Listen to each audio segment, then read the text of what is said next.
Let's see. There we are.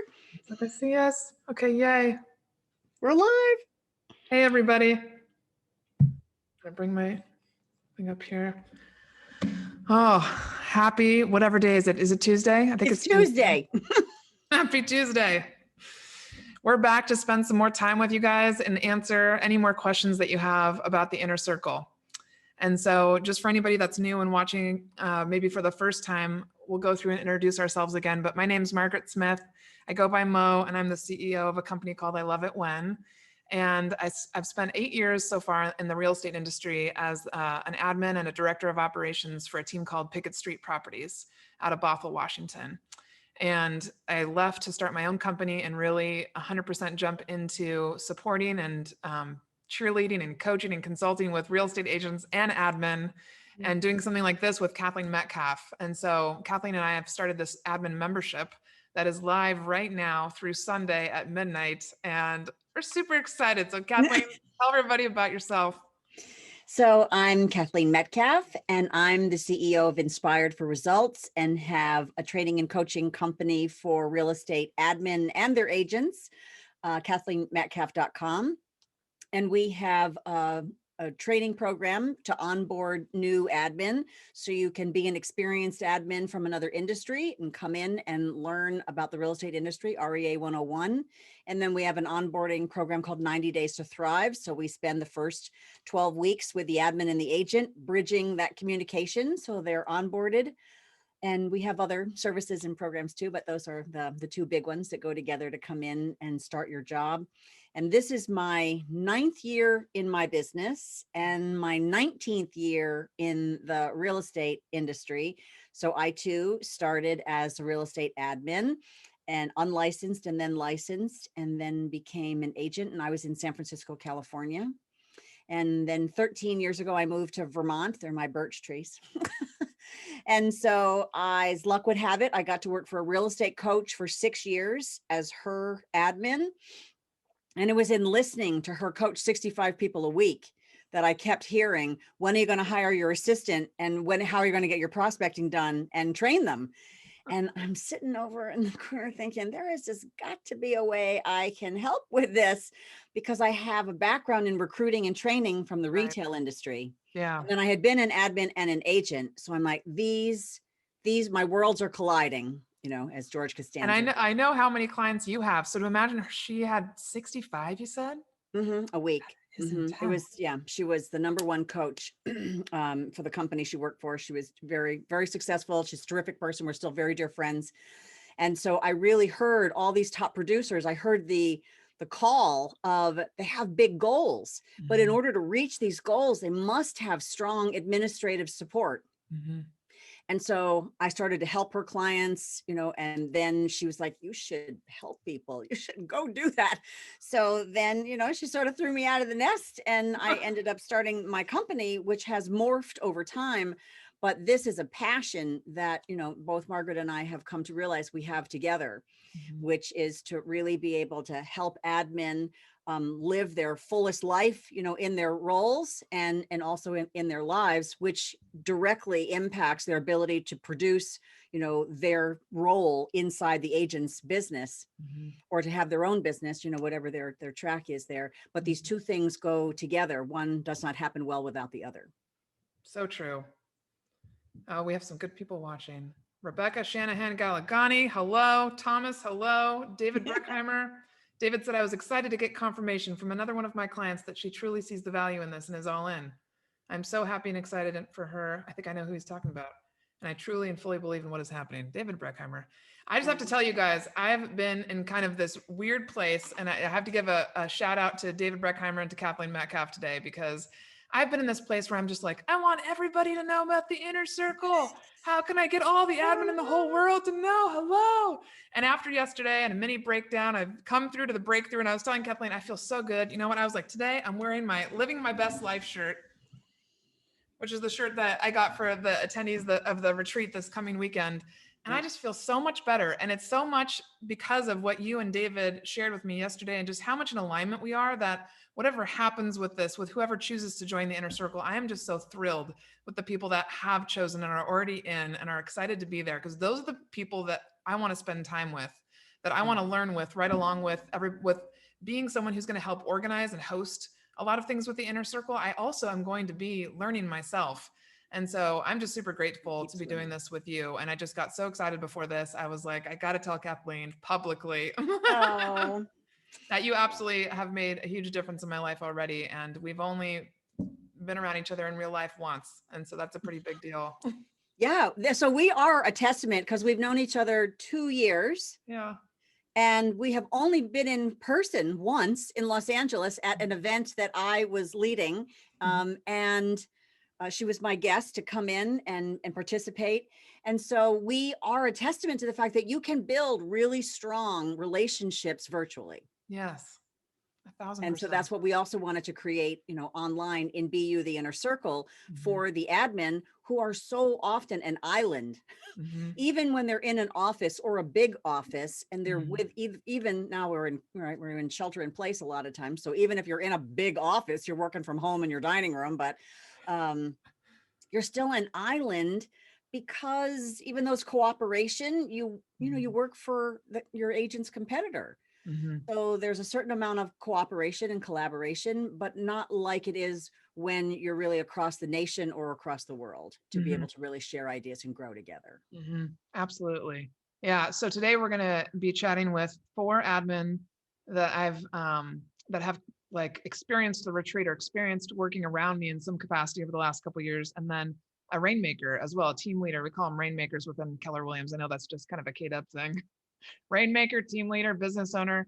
But we're going to be talking to each of these guys for about 20 minutes over the course of the next couple of hours. And then between those times, we'll have some breaks where you guys can ask questions at any time. But during those breaks, we'll share my screen and we'll talk a little bit about the inner circle and give some details just in case this is the first time that you've heard about it.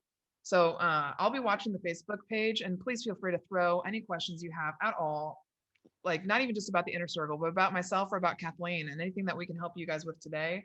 Yeah. We're not just here to talk at you. We're always being a resource to people. And so cool. All right.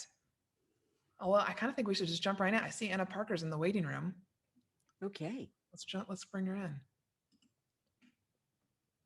Do you want to make me a co-host? Yes, I do. Thank you for reminding me. Just in case. Yeah. Hey. Hi. Hi, Anna. Hi, Kathleen. It's nice to see you. Nice to see you as well. I'm doing well. It's been a full day, in the admin real estate world of new listings, contracts, database management, money, overseeing, training, the whole kit and caboodle. All the things. Well, thank you for taking the time out to talk with us. And I know you and Kathleen kind of got to touch base yesterday since you're both coming to the retreat this weekend, which is cool. Yep. So maybe just to start out, talk a little bit about how you came to find the retreat and why you decided to come. Yeah, sure. So my team leader, my Rainmaker, she is what's called a MAPS coach with Keller Williams. And during her training, she was going through a training with another MAPS coach who was at the time coaching admin. And she had told Amy about the PNW operations retreat and that I should go. I have to go, because I shared with Kathleen yesterday, I'm a kid of a realtor. I've been around it my whole life. I've always just kind of like, this is just kind of what I did, but I tagged along more often than not, as opposed to doing my own thing with it. So as I shared with Kathleen yesterday, I sort of begrudgingly said, sure, I'll go. You were trying to coordinate everyone meeting up and riding together to the space where you were holding the event. And I was not having that. So I actually booked I flew into Yakima, which makes total sense, flying from Portland to Seattle to Yakima to then drive halfway to Cle Elum. So for those in the PNW, they know how stupid that was. But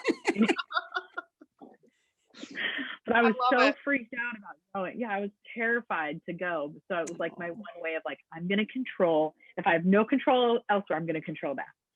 So, I so love I that because did. I think that's how so many of the attendees have felt. So many people have been like, "Oh no, I don't want to be in a car ride from Seattle Oh, Airport yeah. to Cle Elum. It's like a 50-minute to an hour ride with someone that you don't know." Yeah.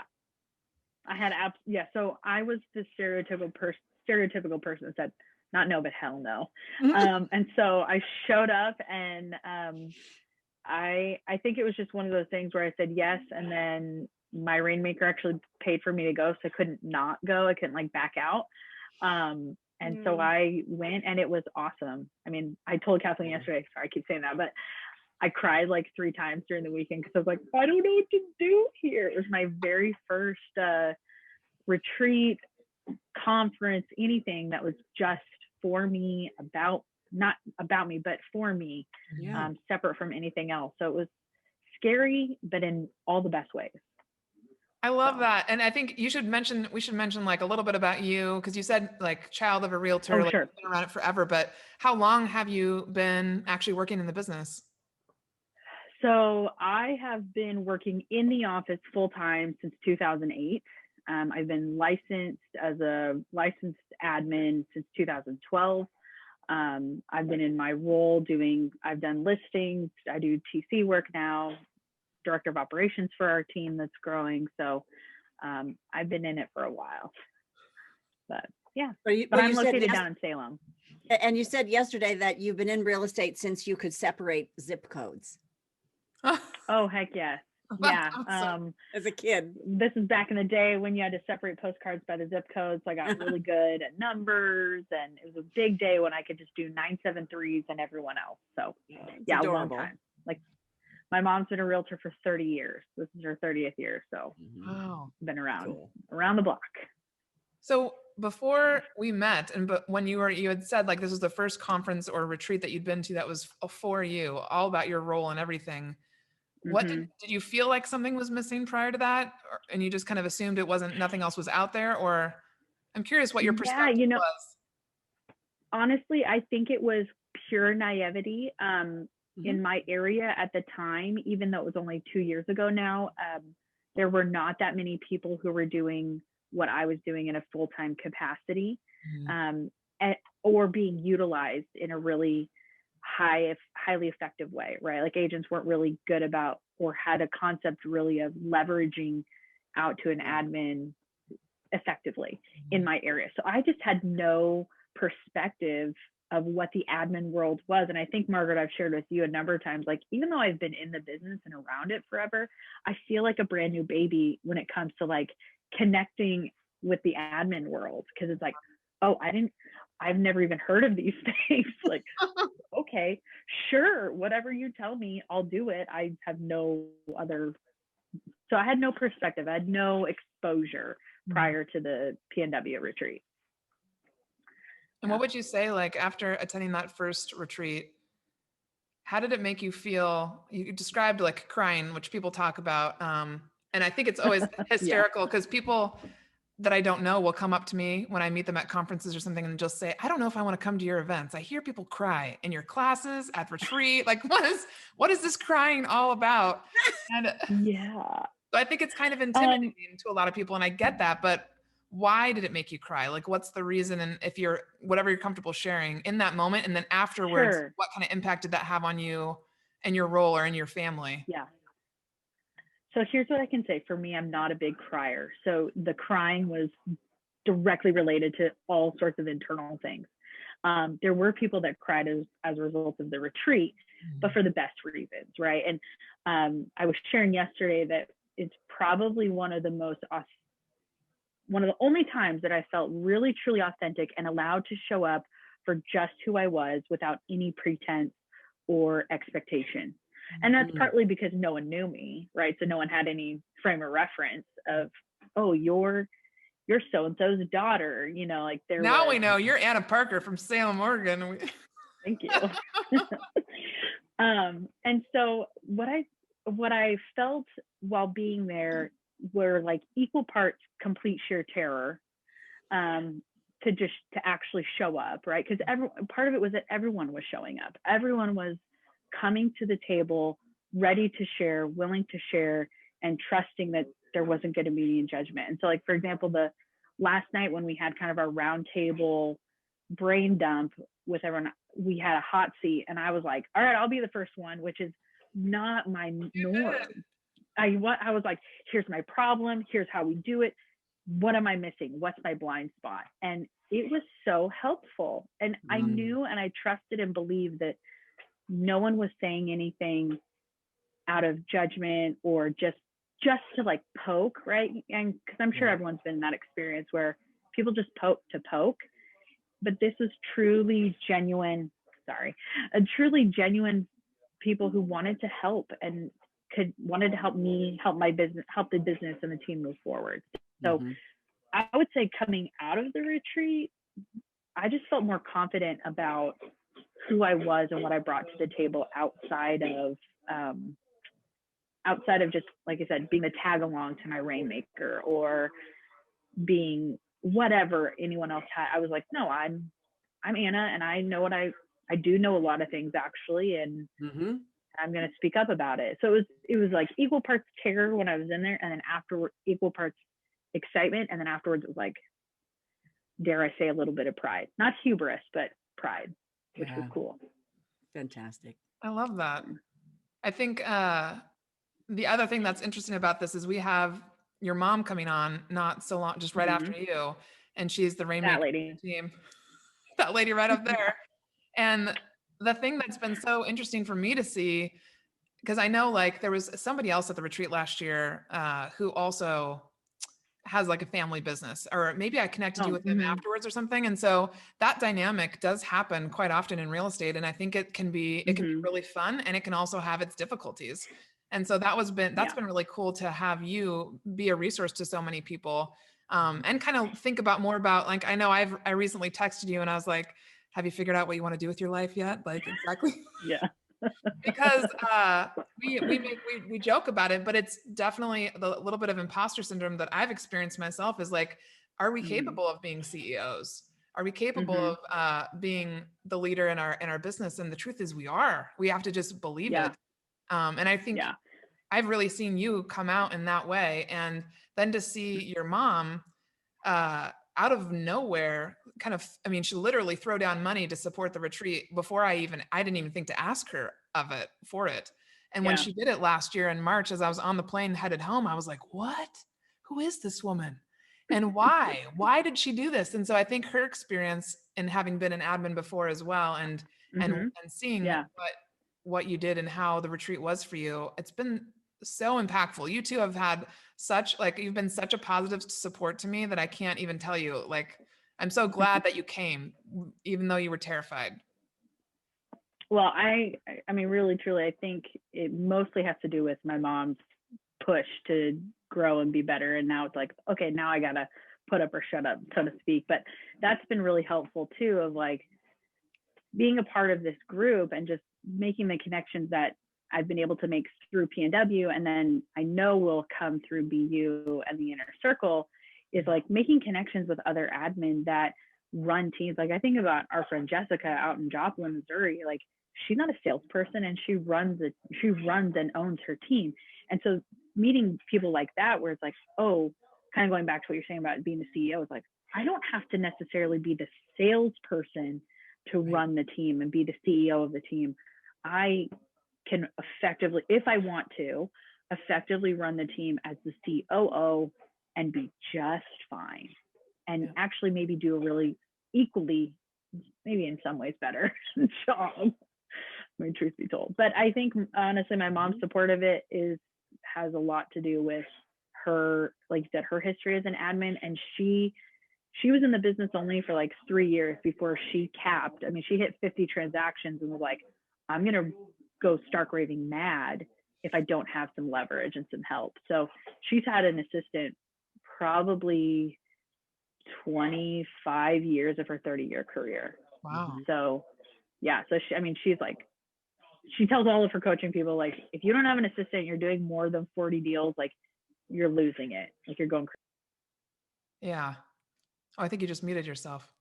Sorry, there's background noise. I didn't want you guys and anyone that's watching to hear it. So when you're thinking about the cost for it, so I know last year was your first year that you came, and I think it was, I think I'm trying to remember the cost last year was like $1,200. Mm-hmm. This year is $1,340. Did that cause a hiccup for you? Were you like, was your mom like, oh, maybe not, maybe we shouldn't do this? Did it, or what do you think? Like, if someone's listening and they're like, oh, Sure. $111 a month for the inner circle, am I sure it's worth it?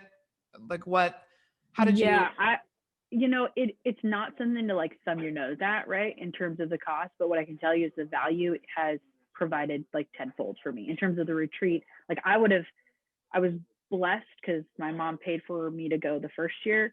Mm-hmm. I would have gladly paid that and more to go the second year, like to come for this upcoming retreat. And I know it will be the same for BU and the inner circle, because the connection, the quality of the conversation, the depth of how real and true you guys are going to go is 100% like tenfold worth it. So it seems scary, but like if you just break it down, I mean, we're all about chunking it down to like real, what does that mean? $110 a month. Like, what does that actually mean when you break it down to a week, to a day? And then then it's much more manageable than just be like, oh my gosh, that's such an investment. Well, I mean, I hate to break it to any admin listening, like you are very much worth the investment. So you should do it. Well, and I'm curious, since, one of the things that Margaret and I thought about, since this is my first year of coming to the PNW retreat, right, this coming weekend. So Anna gave me her advice last night when we connected about what I should look forward to, is that BU is also being designed as the extension of the PNW retreat, because how do you maintain momentum of 4 days of the retreat for a whole year? Absolutely. And so now that you've been through a year, and maybe 18 months, right, because the retreat was delayed. So how did you feel that how do I keep the momentum going? How do I keep those relationships going? Yeah, I think part of it is just showing up. I got to be 100% honest. Like I've done other things where I've made connections and those connections died down, right? Pretty shortly after I made those connections. And so it was, but I think that has more to do with the level with which, sorry, there's like, that's okay. Agents, they're squirrely. I think it was more important to me to maintain those relationships I made at last year's retreat because of the depth that we went to and the trust that was kind of just innately built into the way that Margaret structured the retreat. The intentionality that went behind everything that was planned, plus just how everyone showed up, it meant more to stay connected. So nice. It takes more, right? Like it requires more of you, but it's definitely worthwhile. Nice. So. Yeah, I'm glad. Thank you for saying that, because I love the size of it. I love that it's not an enormous group of people. I mean, there's a lot of benefits to having bigger conferences and bigger experiences. There's also a lot of benefits to this size group, because it's still a big enough group that it's intimidating. Obviously, you're walking, for a lot of people walking into a room and you don't know the other 39 people that are going to be there. But it's not so big that it's like not doable. And we, like you said, that it is that intimate conversation and the vulnerable place that we create. And it's not just me. Like I can create the schedule, I can bring the speakers, but the experience happens with all of us. And if you weren't there, it would have been a totally different year last year. I mean, yeah, I have so many flashes in my head of different times where I just remember Enmei, who's one of my favorite speakers, and she was there sitting next to you while Jesse, my boss at the time, had popped in to say hello, and he ended up speaking, and he ended up crying, and he was like, "What happened here? What?" And I just said, "Welcome," because this is the space where we have it. And Enmei was over by you, and I remember seeing her whisper something to you, and I just remember thinking, like, I'm supposed to talk to that girl, Anna. I'm supposed to know her more. And yeah, I mean, I can't imagine not only having this experience with you, but not being friends with you. Like, you really have added to my life outside of business too. Yeah. So Like, I mean, I'll end with this because I know you've got some other folks, that lady coming up next. But I would say, like, to what you were saying about the size of the group, and I know what you guys are trying to create with the inner circle, of that there were 30 other people, 30 other women at that time, 30 other women there that if I were to reach out to any of them, there would be a common connection. And there's probably about 5 to 10 of those 30 that I could reach out to, and it'd be a really deep conversation. And then of that, the next level, like, there's probably 2 to 4 people that if I said emergency SOS, I need help, it'd be an instant response. Mm-hmm. And so it's kind of nice to have that broad range of connections where you've got, depending on what your need is or your question is, you've got a variety of people to connect to. So it's been, like, dare I say, life-changing a little bit. So yeah, fantastic. It was awesome. Well, thank you for taking time out of your busy day to hop on here and talk. I know your public speaking is like your favorite thing to do. No, I'm all blotchy, as you can tell. You're fabulous. You're totally natural. Yeah. Well, thank you. And apologies for all that squirrely. I mean, I'm in the trenches with the agents, so that's okay. Just a little murmuring, not a big deal. That's all right. Oh, This is awesome. All right, cool. Thanks for having me. Sounds good. Thanks. Bye. See you this weekend. She's so funny. Yeah. So let's do a little backstory for people, right? So this will be the 4th PNW retreat. And 3 of them have been in person in Washington State, and you keep them at about 40 people. This year was supposed to be in person with 40 people. And because of our global pandemic, you've taken it virtual for the first time, and it's going to now happen this coming weekend. And so that's all sold out. It's sold out in 48 hours, and you intend to do more retreats ongoingly. But we created BU, the Inner Circle membership, as a way in which to, get into, build, maintain the kind of relationships, depth, learning, self-discovery, breakthroughs that you saw happen for the last 3 retreats. Yeah, it's like you and I have talked about, it's like I've had the opportunity to do the research and I've seen the results and it's clear. And it goes beyond the real estate industry, like we've talked about before, but I just realized that for me, I had this unique experience with Jesse and with Pickett Street where I was exposed to all the personal development that he got. He brought me along with him. He sent me to conferences. He sent me to classes. He paid for all of that on the team's dime. And it made a difference. It made a difference in how I performed in the business and what happened in my personal life. It changed everything for me. And so I thought to myself, like, why doesn't everybody do this? Because you would see changes in your business if you invested the same time and money that Jesse did with me. And you stayed on the team how many years? 7.5 years. Yeah. And that's a big, huge, like, massive reason for why I did. Because he was always almost 4 times the national average.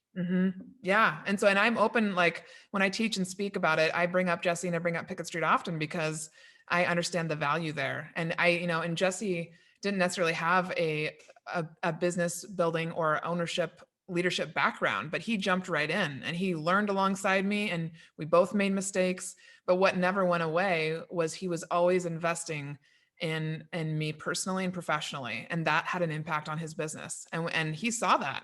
And so he saw the benefits for not only for me, but for him and for the rest of the team too. So when I started having these retreats, I was like, this is interesting. The changes that people are making afterwards, coming back and sharing their stories, the connections. And then, people reaching out to me and saying, hey, can we meet up again this year? I know you don't have another retreat planned until like next April, but can we do something else in the meantime?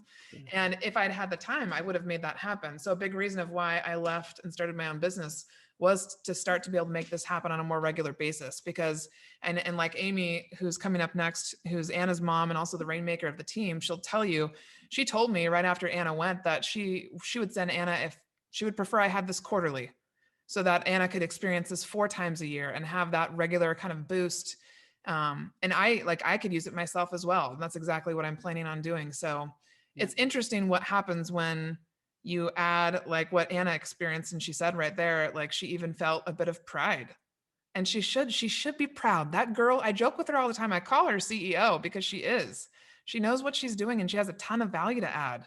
And sometimes we just have to be told that we do have value to add. So, Yep. yeah. And so all of that research, right, that you got to have from your own experience and then from 3 retreats where you saw those patterns, saw that success. Mhm. And this is where, you know, on my side of the equation, right? So I've been coaching one-on-one and in small groups for over 8 years, and then began to see the pattern of admin who had something to say, but didn't always speak up, or agents that wanted their admin to take more initiative or have more confidence or take the ball and run with it more, but there was hesitancy. And how do I create breakthrough for them when they actually need experience, they need peer support? And so these are those 2 worlds coming together of data that we've been gathering all these years to say, oh, there's a piece of the puzzle in terms of opportunity for community and for personal development, which then directly connects to professional development and performance. And so that's why we created BU, the Inner Circle, and how we designed it, you know, to have a success path and to have an intentional series of experiences and, you know, influences so Yeah. that people can have their own path inside, you know, inside BU, the Inner Circle.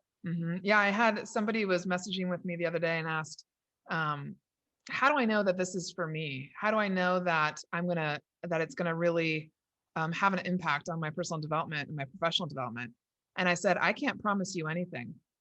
And I say this to people if they're thinking about the retreat. You know, I've had people jump in, and once they jump in, like Anna said, she'd be willing to pay for it herself to come back.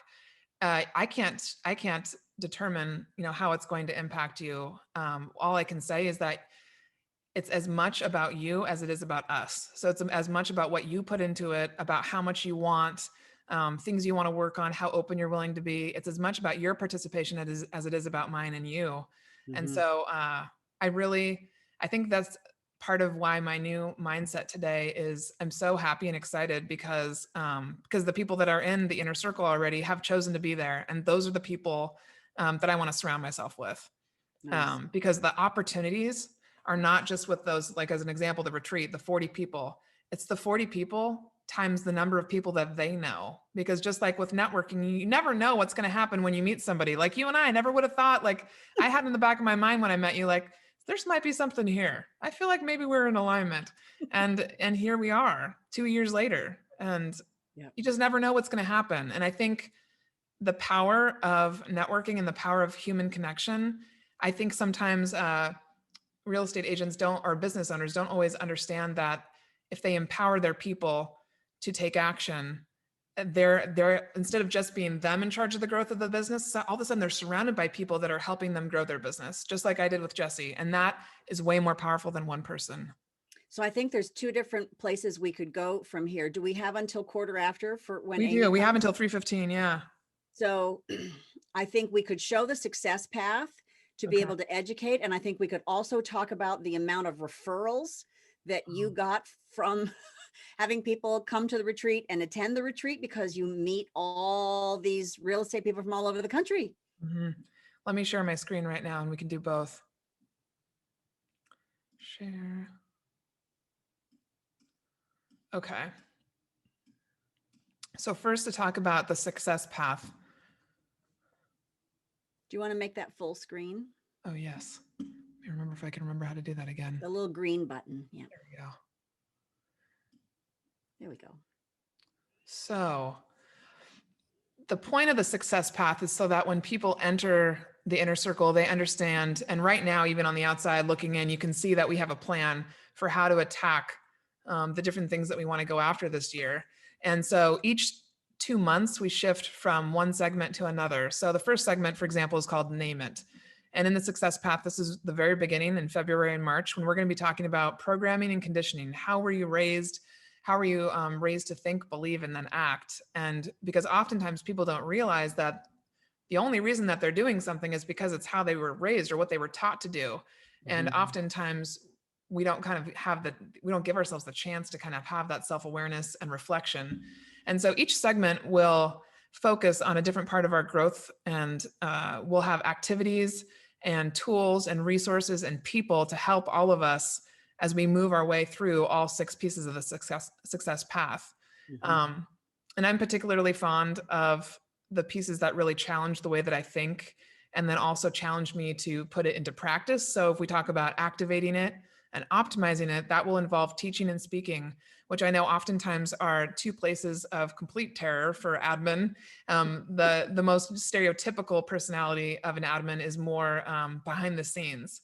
But what happens is when you start to speak and teach other people about what you learn, all of a sudden it's ingrained in your brain in a whole different way. So I love the success path, and I'm super excited to see how it rolls out for people. You know, and one of the things we also designed in it is that whatever each individual member wants to work on is fits through the path. So it's not a forced curriculum, so to speak. It is the phases of learning and discovery that we have. So everyone is going through those phases together, but they may be working on completely different elements, you know, of their own, you know, their own development. So you get to pick what you want to work on, and then we guide you through the success path.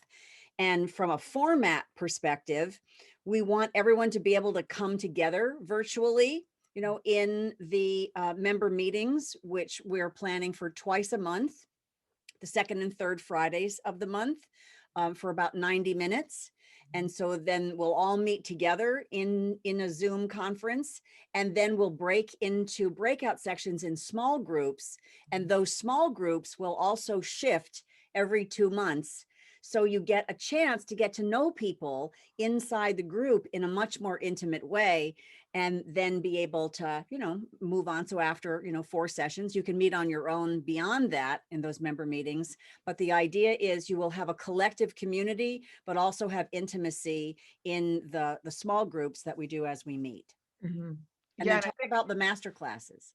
oh yes, the master classes, and like Anna was, let me see if I can scroll down to that. Like Anna was referencing, I'm very intentional, as is Kathleen, about the agenda, about the way it's rolled out, about the way we move through it. Mhm. And it's something that I think is probably one of the most interesting and difficult things for me to share with people, how to do it. It's an interesting thing to think about how I could teach about it, because so as an example, like the admin mastermind that we have locally in the PNW, I made sure that over the last 5 years, I showed up every Friday that we had it, every month, no matter what.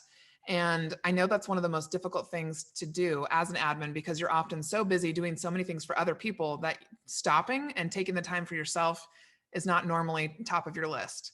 And so I have to say that part of what's so cool about this is that this will be run and organized by Kathleen and myself. So all you have to do is show up. Like yes, you'll have some homework and you'll have some things to do, but that's, again, what you put into it is what you'll get out. And so part of what I love to do is bring in speakers from outside the industry. And that's what I do with the retreat. And that's what I wanted to do with BU. And so these 3 women that we have up here so far, Enmay Mangles, Anise Kavanaugh, and Jennifer Beatles, are going to be 3 of our 4 masterclass trainers. And so Enmay Mangles is a strategic intuitive advisor. I love her and adore her. And Kathleen's met her, and Amy has met her. And I just stumbled upon her, and she works with some of the top executives at Google, Amazon, a lot of the local companies in the Seattle area, and then a lot of musicians from around the world. Mhm. Anise Kavanaugh is an author, speaker, teacher, and I have been really, I mean, kind of in pursuit of her because I love her work for a couple of years now. And she's all about understanding the science behind your energy, and understanding that when you understand that science, you know what happens when you walk into a room. And I think this is probably something that I've really tried to explain to different team members or people over the years. We don't realize the impact we can have on a room. And when, as a leader, you realize what you're bringing into a room, all of a sudden the impact and the outcome can shift dramatically. Whether you're trying to put together a business deal with a client or with a colleague, whether you're trying to start a new business with someone else, I mean, it doesn't matter what the event is, but what you bring into it is what you're going to get out. And Anise dives really deep into that. It's super cool. And then Jennifer Beatles, is a financially free investor, teacher, traveler. And I met her because she and Jesse were friends through Pickett Street. And then we actually took over her residential business so that she could focus entirely on investors. And so she now owns over 239 units in 4 different states in the US. And she lives as a financially free person. And I love talking about wealth building with admin because I believe that there are so many other ways that we can look at building wealth outside of our salaries. Mhm. And so I'm super excited to have Jennifer come in and teach us more about what we can all do if a lot of people are just starting out as investors, how they can begin to start to think about it. Yeah. Yeah. Let me see how we're doing on time. 3:14. Wow. Okay. Let's turn that down. All right. I'll go back so we can grab Amy in here.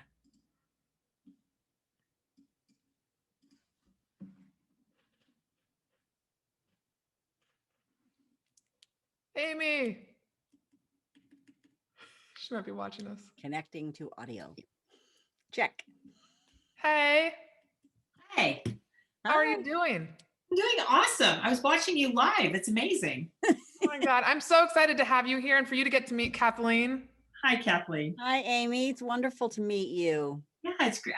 I just love being with the girl power. Well, we've talked about you a little bit already in the time that we've been chatting about the inner circle, but I told Anna that, and I told her this in person before too, when you dropped the sponsorship for the retreat this last year, without even me coming to you and asking for it and just you throwing it down there, I was like, this girl gets it. I'm like, why?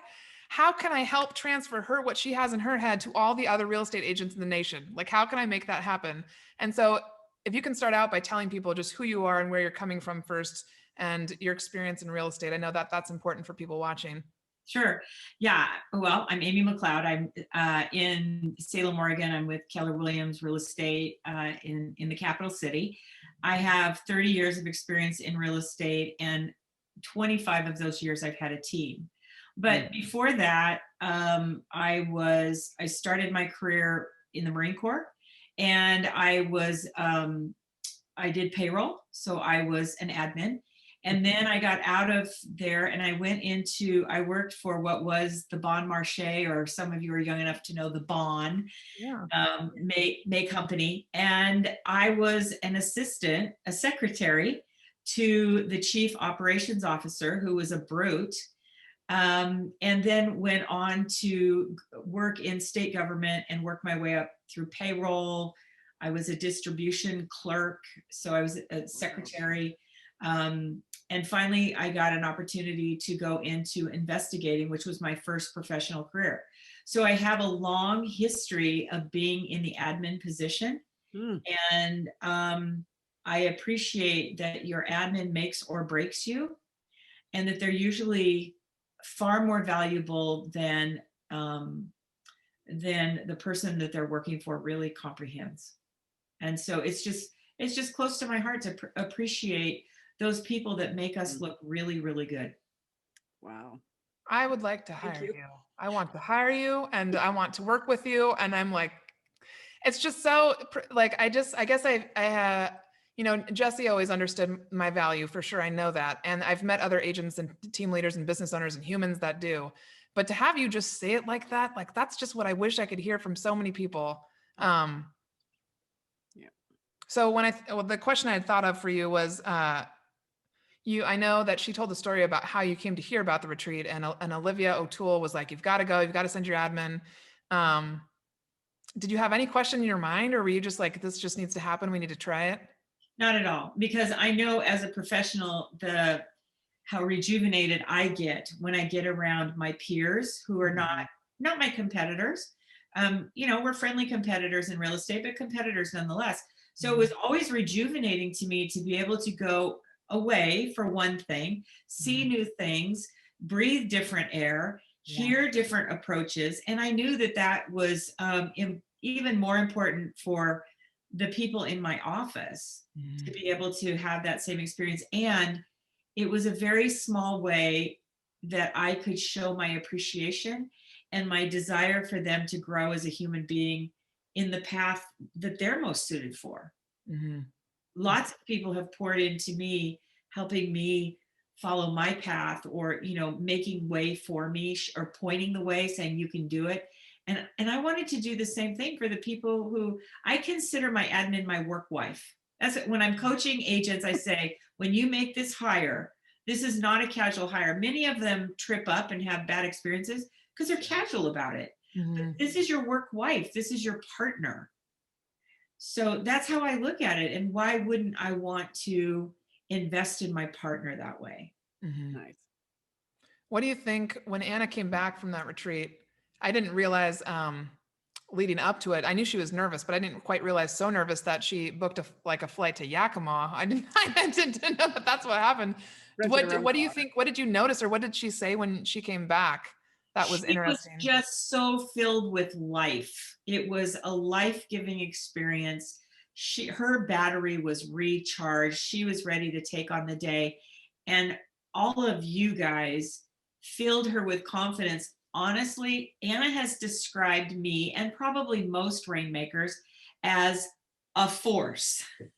And, bless her for being so kind. Other people would have used other terminology, but she calls it a force. And what I love about it is that was the beginning of really because we're mother-daughter team. And so you kind of have that dynamic.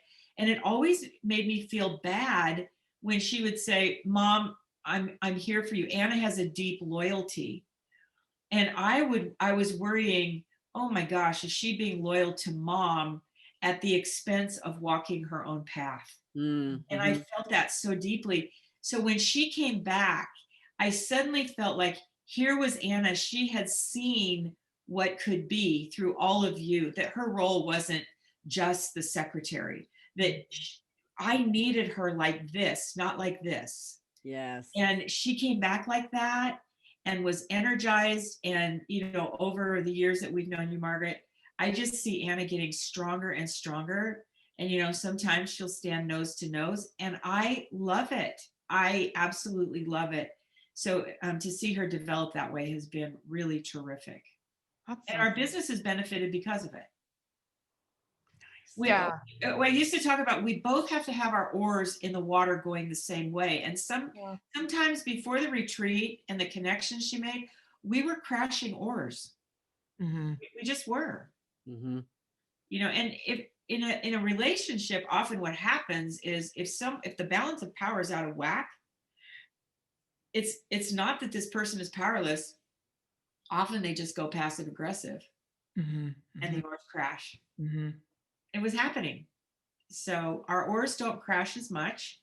Sometimes they do, but we know how to get back on path. And she knows, I believe she knows now how much I respect and need her. Mm-hmm. I told her if she has to go, I can't imagine doing this business without her, or it would be very challenging to find someone at her level. Mm-hmm. So I want to reward her. Yeah. You reminded me of something else that you had said that I'd told Kathleen about. Was I often told people about how it wasn't just about me doing the retreat and how did it service the admin that came, but it also was such a service to my team, because when people thought about, well, who can I recommend in Seattle? I have a buyer out in Seattle, they think of me.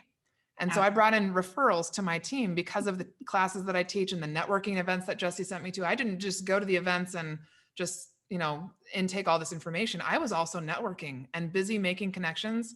And I remember you saying, which made so much sense to me, I hadn't thought of it though. You had said how many referrals you had gotten after that first retreat and how it made up for the cost of it. Totally. I was like, yeah, 3 referrals. It was phenomenal. Yeah. It was really great. So, and honestly, I mean, if you've got a good admin, that deal's going down. Yes. Yeah. Yeah. Yeah. I trust the admin sometimes more than the realtors. Well, they're tracking it right there. Yeah, exactly. Yeah. Totally. So I have a question, if I may. Yes. What advice would you give, Amy, to agents that are listening to this and are not sure that they want their admin to be of equal power? Did you have any hesitancy about, I don't know if I really want that? What is your mindset recommendation about that? I had no hesitancy about that. What I coach. So when I'm coaching agents, what I tell them is that you have to recognize, first of all, the right hire, they're going to be the odds are very high in a personality style that is completely opposite of yours. Mm-hmm. Agents tend to be high expressives, high I's, if you're familiar with DISC. Yep. With a driver factor, they're either a DI or an ID, or and then but your assistant is usually on the analytical side of the quadrant, that analytical driver or that analytical steadfast. And so you are opposites, you're yin and yang. And so you want to be able, as a professional realtor, you want to be able to push everything to the admin, let them stay in their lane, let them tell you what has to happen, and you stay in yours. So I think of it like the hunters and gatherers. There are the hunters, and then there are those who, well, when I tell my clients, it's like, be the caveman, go out and make the kill, and then bring it back and let the people, clean it up. So they're going to tell you they're going to tell you where it needs to fall for that to happen effectively. Mind them. Nice. I love that. I don't know why I have this desire to ask you this question, but I'm just going to do it because Enmei would tell me to do it. We got to do it. What do you think, I want to ask you, what do you think we should do? Like in your head, when you think about this and you think about the impact that it's had and about the Inner Circle membership that we're doing, is there something else that you have in your head that you think that we should do in order to push this out there more? I just feel like you have some idea that you're supposed to tell me or something. I think the two things that Anna has brought back, and I don't know if you just amplify it, is number one, the network of women that have, and men too, that have been such a support to her. And being able to, like, I've noticed even more valuable than the referrals.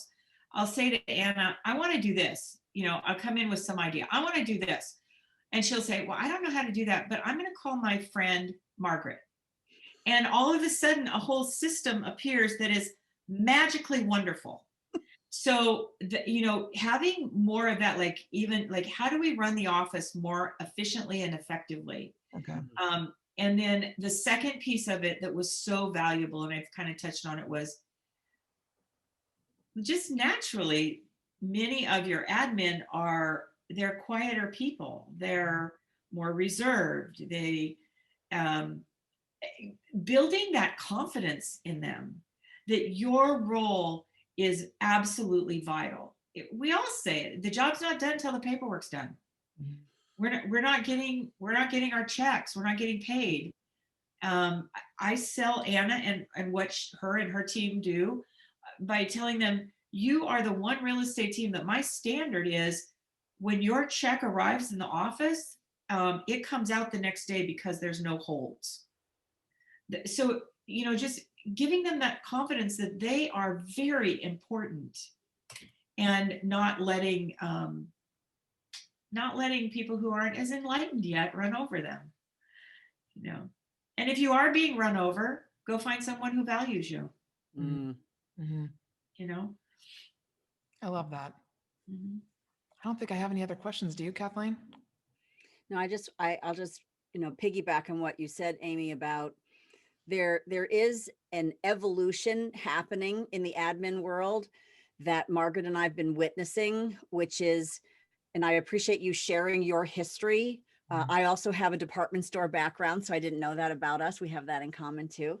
And but the clerk to the secretary, to the assistant, is evolving into an operations leader that is equally matched to a high producing, high powered, highly driven salesperson and sales organization. Because then as this evolution is happening, it really allows the salesperson to be a salesperson.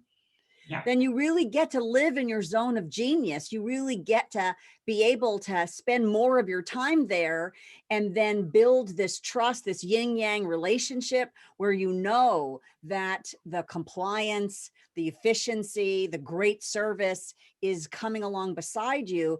But that doesn't happen from the the Rainmaker holding all the responsibility and then delegating pieces to clerks who are going to process paperwork and do what they're told, while there may be an element of that nature inside admin and operations. But we need this evolution to happen so that top producers can really grow, can really blossom, can really be what they want. And agents who do 12 deals, 25 deals, 40 deals, depending on where you are in the nation, what kind of price points you work in. Right. And because in that personality style of a highly successful agent, they're often not good at this part. They're not. And they don't have to get good at this part. Okay, so this is my secret, and don't tell Maps this at Keller, but I have never opened command.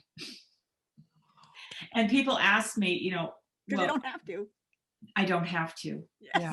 God, I don't have to. But Margaret, this just came to me, and this may be a little bit off, but I think something that your organization could really help admin with is if you could help teach them how to speak to their Rainmaker so that they could have an impact. That would be, you know, instead of just cowing and taking it and thinking they're just the little secretary, take on your role. But this is how you come, you know, like Anna and I often talk about, come with solutions. And then I have to stop and listen, because you don't just come with the problems, but if we could teach them and then build that confidence. Yes. That's a great idea. Yeah, I've often thought about role playing more and really, really working that more into having that be part of the retreat and also part of maybe another type of class or something. Because I do think you have to practice it and say it out loud before you could really do it in person in real life. Yeah, and I think it comes to, like, don't let this stuff fester. Don't complain. So, you know, come with solutions. Yeah. Let's get it done. Yeah. I was just talking to a gal the other day, and she said, oh, I'm so frustrated. I coached her Rainmaker, and she called me. He wanted her to call me. Okay. Yeah. And she called me and said, he doesn't want to do the 36 touch. I said, great. You build out the 36 touch. You're going to do everything anyway, except the phone calling. So you build it out, take it to him for approval. Guess what they have a week later? A 36 touch. I love it. That's such a good point. I often talk about, like, one of the turning points for me was realizing and really digging into the fact that the only person I can control is myself. And so when I let the rest go and I did my job to the nth degree, like I did everything I could do. If there was a part that other people didn't do, whatever it be, whether it be the Rainmaker or the other agents on the team, that was up to them, but I'd done my part. And it, like, yes. And I'd come with I'd done the project, I made it happen. And then the implementation is often left up to the sales agents. So I love that. Yeah. And I teach in my coaching about be a consultant to your agent, be a consultant to the Rainmaker, observe, make recommendations, bring that, you know, with sort of a cost benefit analysis, so to speak, and then let the business owner make the decision. And then if you also have other evidence you want to, you know, bring up, because if you don't do this, here's the consequence. If you do this, here's the benefit that I see, because they have such an important perspective on the business that the salesperson or the business owner doesn't see it from the same angle they see it. Right. Yeah. Execution. I love the line Anna's been using on me lately. Mom, I have this, and this on my plate. What would you like me to take off to accomplish that? But that's beautiful, because I'm like, hey, do it. I'm like, boop, boop, boop. And she's like, I have this, and this. What would you like me to take off? I go right into problem solving. Okay, this is more important. Prioritization. I love it. Yeah, nobody's stressed about it. She doesn't sit there stressed trying to make it all happen. She has a clear sense of, this is what I can accomplish. And we know that she's at a very high functioning level, and you've gone beyond. Yeah. So that's so cool. Yeah, very cool. Very Quality of life.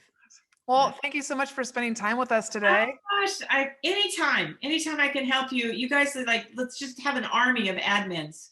Okay, we're ready. All right. Thanks, you guys. Thank you. Thanks for inviting me. Thank you, Amy. Talk to you later. Okay. Oh my gosh, she's awesome. She is awesome. She can see it. And I do think, you know, there are lots of real estate agents that have had careers Mm-hmm. before they were agents, right? This is not always their first career. Yes. And so that appreciation for Yes. another element of the business, you know, really increased the trajectory there for her of being able to see like, oh yeah, this is valuable. I need this and want this. And so then she doesn't have to open the software. Yes, it's amazing. And I think you're right. I think that is a pattern that I've noticed as well, that if the agents have more experiences prior to starting in real estate, they tend to be better business owners and leaders just because they know a little bit more, have a little bit more perspective and experience. Right. So now we're trying to accelerate that learning curve for the agents that are, you know, perhaps right out of high school. I do have some clients, right, that are very successful in their 20s, and Mm-hmm. this is their first career. And so to understand that having strong operations allows you to really, you know, soar. Is Yes. And get to that next level. SOAR. Yeah, Yeah. Yeah. Do you think should we take a short break before Stephanie comes on? sure. Give ourselves a She'll be break. on All a right. quarter of. All right, you guys, we'll be back in 10 minutes. Okay.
just going to wait a minute for Kathleen to come back on with us. But just like I told you guys, don't be hesitant to put any questions you have. Nobody has any questions yet. Stephanie just texted me and said she was so nervous. And I said, perfect. That means you're excited. We'll take it. It's just us. I know, right? Let's bring her in.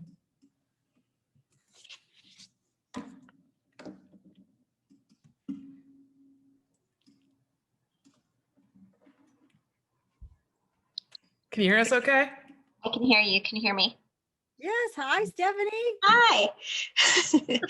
Had to get my booster so you could actually see my face. Oh my gosh. Is this the first time that you've met Kathleen face to face, other than that brief time in the focus group? Yes, where I didn't turn my camera on. Yes. Oh, this is a big step. It is. I hope that Bill going to watch part of this today? I should text him and have him watch. Oh, I don't know. Don't text him. My sister was watching. She texted me. She said, "You're next." And I'm like, please log off. Don't watch. Oh my gosh, you're going to be fabulous. You already are. Why don't you start out with just telling us who you are and who you work with currently? So I'm Stephanie Nihsen, and I work with the Cox Gibson Real Estate Group. And how long have you been with them? 3 years. 3 years. Wow. And how many What part agents? of the world are you in? Yeah, good question. What's that? What part of the world are you in? Oh, I'm in Washington State. State. And how many agents do you have on the team? We have, well, Bill and Julianne, who are partners. And then we have another agent who has been on our team for about 8 months now. And then we have another one coming on in a couple of weeks. Oh, awesome. Cool. I know. Cool. Well, why don't you share a little bit about what do you do on the team as the admin? Because I know that most recently, just from having seen you a couple of days ago, that you're actually hiring on some help because you're so crazy busy. Yeah, so I do all the admin, TC, listing coordination. I mean, I'm the only admin on the team. So everything that the agents don't do, I do it. Yeah. And how many transactions is that, give or take? Last year we did 64 with just 2 agents. So exciting to see what we do with 4. We'll say. Share with everybody, how did you first find out about the retreat? I got your newsletter. That's right. Okay, because you'd signed up for the newsletter and you were watching that come through. And then you had mentioned in that awesome testimonial that you gave us that you had thought about signing up, but you hadn't asked about it because you thought it was too much money. Yeah, you personally reached out to me too and said, "Hey, do you think you might, this is something you might be interested in?" And I really was, but I was thinking, that's a lot of money, and how am I going to justify asking for it? Because in the past, that's typically come out of my pocket, you know, in previous jobs. And so I kind of sat on it for a while and mentioned it in team meetings just to kind of get a feel for it. Okay. Yeah. And then Bill met you on the plane. Yeah. So, but going back to what you just said, you said in previous jobs, you'd paid for your own personal development. Mm-hmm. That's huge to note that you saw the value in that already before. Oh, yeah. Well, I did commercial real estate for 8 years. Oh, I didn't even know that. Yeah. Well, I didn't. I was an admin on, it's actually a pretty big firm here in Washington. These are the kind of things you find out about Stephanie. You have to bring her on live Facebook to find out that she used to be in commercial real estate for 8 years, girl. That's a ton of experience. Yes. Completely different than residential though. And it's a completely different world. So there's been a lot of reprogramming. God, I love you. Every time I find out something new, I find out things I didn't even know. So yeah, meanwhile, you're thinking about it. I get on a plane to go to New Orleans for a conference, and I ended up, I think I had switched seats, or no, I was in my seat, but somehow seats got switched around. And next thing I know, this guy's sitting down. He's like, "Oh, well, yeah, I'll sit next to Margaret Smith." And I was like, "How do you know me? Who are you?" And you always end up on the plane with a bunch of Keller Williams agents because they're all going to the same conference, but I had never met Bill. And he sat down and he was like, "You're kind of a legend." And I said, "No, I'm not. Who are you? Tell me who you are right now." And that's when he told me that he worked with you and Juliana. And so we just talked the whole way down to New Orleans. And yeah, I had one ticket left to the conference, and he said, I'm buying it for Stephanie. I don't know for sure that she'll go, because I know she'll probably be nervous, but I want her to go. And I said, she's coming. She's coming. And so it was so awesome just how that all played out. And then to hear your other side of the story, because I know you were very anxious about coming, and kind of like Anna Parker had just shared with us, you almost backed out the night before. I tried backing out a couple times. By backing out. I did. I kept, well, childcare, and there were a lot of things going on in the office, and back to childcare, and how are we gonna make it all work? Yeah. And everybody was saying, "You're going, you're going." My husband kept saying, "You're going." Yeah. So what did you think once you were there and you were, amongst us, and you couldn't leave technically? How did you push yourself to get to that place where you started to talk to people and kind of open up? Well, you and Sarah started with games. Oh yeah. And kind of broke us out into groups. So that was, you could already see the outgoing people compared to everybody else. And it was also that we couldn't keep using the same people. And so the whole time I'm sitting in the back, just hopefully nobody will notice me, and somebody else will just keep going, and we'll run out of games eventually, but that didn't happen. Oh my God, you're too funny. So was there ever a point when you kind of settled in and you felt more comfortable? No. No, I was nervous the whole time. And everybody kept saying, nervous is good. You just said it to me now too. Nervous is good. Nervous is excitement. Don't take it as anxiety. Take it as growth. And so I kept having to tell myself a different story. Okay. I love that. What was most impactful to you in terms of, whether it be the speakers or the attendees or the location, what felt like it really made an impact on you? All of it, but mainly Gary John Bishop. Okay. He was, because I always tell myself stories and I always feel awkward, and I don't talk a lot, but I have this past, right? That most people, kind of what you guys are doing, the inner circle, is trying to get rid of all the other stories in your head that you've been told for a very long time. And I'm older, so those stories have been there for a very, very long time.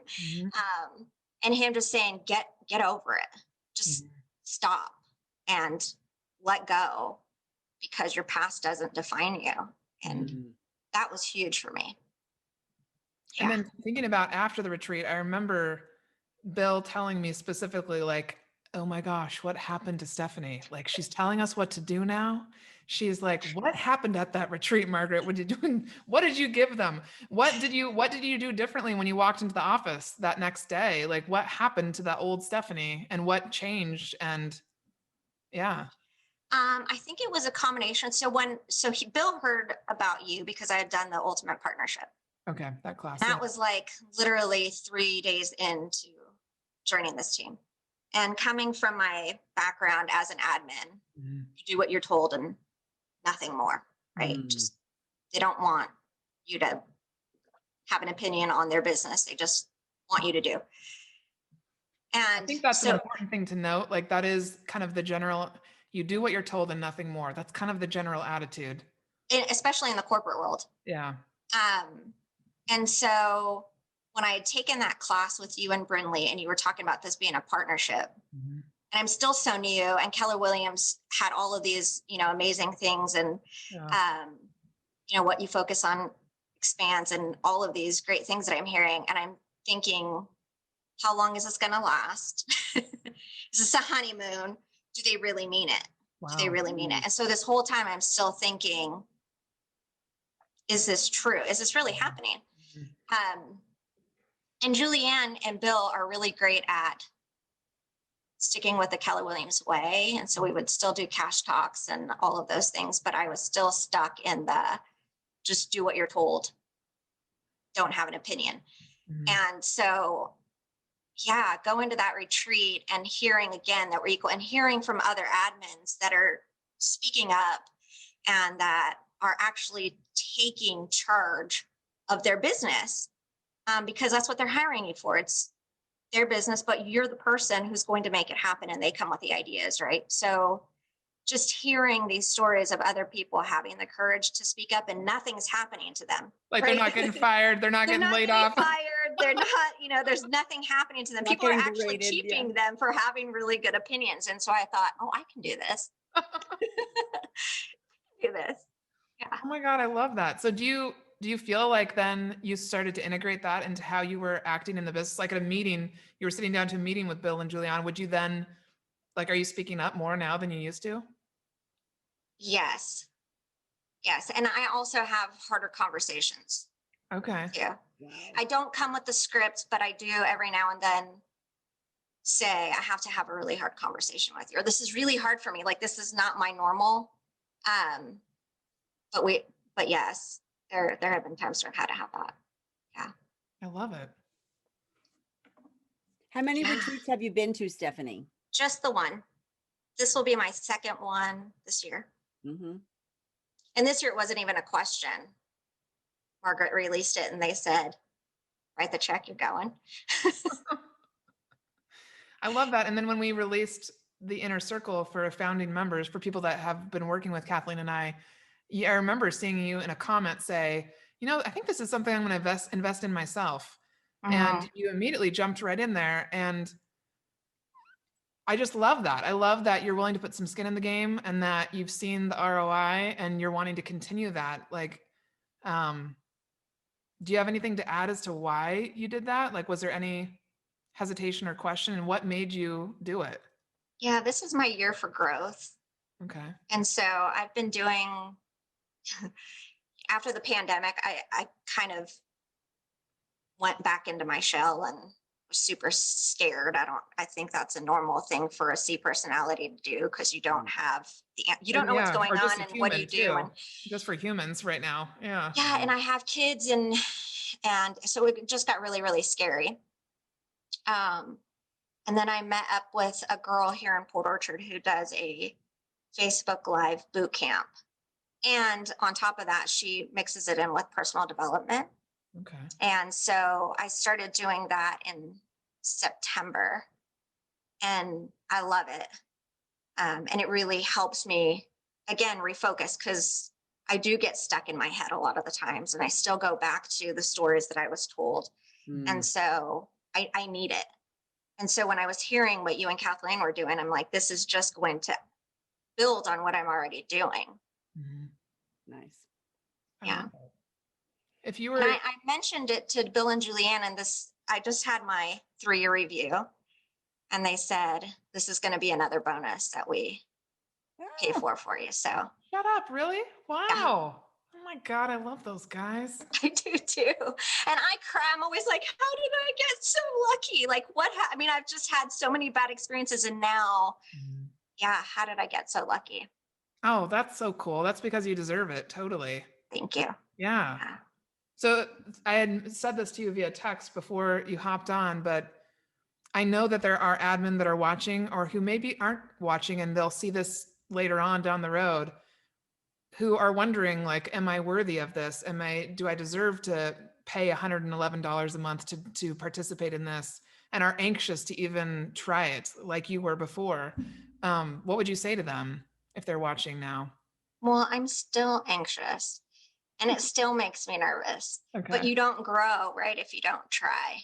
Mm-hmm. And so I'm trying to push myself. I mean, I'm 44 years old. I have to push myself a little, but I can't always have my camera off. I can't always be in the background. So I can't even believe that you're 44 years old. Cut it out. 45 tomorrow. Oh, tomorrow? Oh my God. Happy early birthday. Thank you. Yeah. Yeah. Wow. So, I mean, if not now, when? Yeah. Do you think the last question I have for you is that I'm thinking of is thinking about your kids. Do you think, how has this impacted you as a mom? I always tell my kids, even before all this, just be a good person, be a good friend, make smart choices. That's always just been our motto. I go to drop them off at school. That's what I say. Those are the last things I say, as I'm sending them off into their own world. And so Yeah, I think a lot of times it really does come down to that. It's just be the best person you can be. And that's really what all this is about, right? It's Mm. finding strength in others and making sure that you put yourself first sometimes. And Mhm. growth is huge, and never settle. Do you have a question in mind that you're going to ask Gary this coming weekend, or Emily No, or Susan? I'm trying not to plan it out too much because Yeah. it was kind of wild last time. And he is very animated, and I swear that he's psychic. I think the same thing. Yes. I really do. I've I mean, heard I that. really do. So I think I'm just going to wait it out. And if I mean, I oftentimes have questions and I never ask. So I'm going to try. I It's my love next that. try. Okay. Has this made you want to become a public speaker at all? Absolutely not. No. Because I think you're fabulous. And I think your story and what you share, a lot of people are going to identify with it. And I hope that people get brave enough to message you after this and let you know, because that is absolutely the truth, is that you're speaking for a lot of people that haven't before. And I hope that you know that. Oh, thank you. Very Mhm. much. Yeah, thank you. Yeah.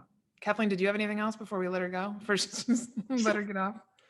Well, I was just reminded, I had David Breckheimer on as a guest speaker on my admin mastermind today. Oh, yeah. And our success habit for the month of January is joy. So he was a natural person to have participate.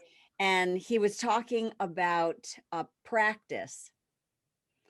And so it sounds to me like once you got to the retreat and now you see it's your year of growth and you got onto the boot camp, that this is part of your practice No. to keep growing, to stay fresh, to let that nervous feeling energy be excitement, but not let it be something that stops you, but you acknowledge the fact that that's just natural for you. And so that's fine, but you're still committed to being a good friend, making smart choices Mhm. for yourself and being a role model. And that's a part of your practice. It's wonderful. I love that. Amy Yeah. McLeod is still watching. You know, she's Anna's mom that just got off the live with us, and she said, Stephanie is darling and represents the kind of people that make us look so good. Yay, Stephanie. Oh, thank you. Yes. And then a friend of mine that I don't think you've met her. She's a loan officer, and she also photographer. Am I right, Danny? Her name's Danny. She already messaged you. So just FYI. Oh, thanks. Yeah. So you're I'm making an impact. I'm sweating. That's okay. Well, you did really good. Thank you so much for taking Thank the you. time and being brave. Thank you very much. We'll see you this weekend. Bye. Bye. Oh my gosh, I love her. She speaks for many. She really does. And Speaks for I many had admin. no idea she had 8 years experience in commercial real estate. I feel like my voice just raised like 5 octaves because I'm like, Stephanie, that's a huge skill set that a lot of admin need help with, because their agents oftentimes, there's some agents that want to go into commercial and it's a whole other beast. It's a whole other thing. She's so funny. Yeah, well, in the black and white, right? And so in my experience of working with people in commercial, and the very small experience I've had with for myself of being so contract driven, so black, white, you're in, you're out, data, financial driven, right? Yeah. And that in the residential world of having it be more emotional, Mhm. a lot more variables, Mhm. different kind of roller coaster. Yes. And so the fact that she's been successful, in both speaks volumes. And, the other thing I thought about bringing up with Stephanie is that 3-year mark in position, right? You and I have talked about the 2-year mark in a Yeah. position, and that in the 3-year mark and, years beyond that, there really is more opportunity for personal and professional development because right. you know the job. Yes, you're so right that she's hit that point right now. Mm-hmm. And so she has room to spread her wings. Mhm. And so do, lots of other admin in position to be able to see, I know the job. And now what is the next challenge? What is the next level of depth Mhm. at any age? Any age, yeah. Mhm. Yeah, age doesn't matter at all. And that does bring to mind, when she said that, I was thinking of a couple other attendees that have come to the retreat that are in their 60s and have said to me, like, I didn't know that if this was going to be a place for me, or how I was going to feel, if I was going to feel like I was at the end of my career. And oh my God, we've had so much fun. There's such a variety of people that come, because everybody comes with different wisdom. Doesn't matter what age you are. And like Amy said, we all leave feeling so refreshed that whether or not you decide to continue on with the team or the career that you're in, it doesn't matter, because you're coming from a brand new perspective with new friends and a new networking community to support you. Yeah, so we should probably talk about for a minute. So the very first member meeting of BU, the Inner Circle, will be my birthday. Yes, I can't believe it. We're gonna have to have multiple cakes. Will be my birthday, and I am not 45 like Stephanie, but and I decided I'm going to go public, that I'm going to be 60, which is completely mind blowing to me. But I'm going to talk about it because 60 is the new 45. You know what I mean? Like, and so BU, the Inner Circle, is open to a variety of generations. And we're also open to people of all lifestyles, of all ethnicity, of all country of origin, that it's a completely open group to be authentic, to be who you are, to bring your history with you about where you come from, and that we really want to make sure that, we talk about the fact that it is an open group to all real estate admin from all walks of life.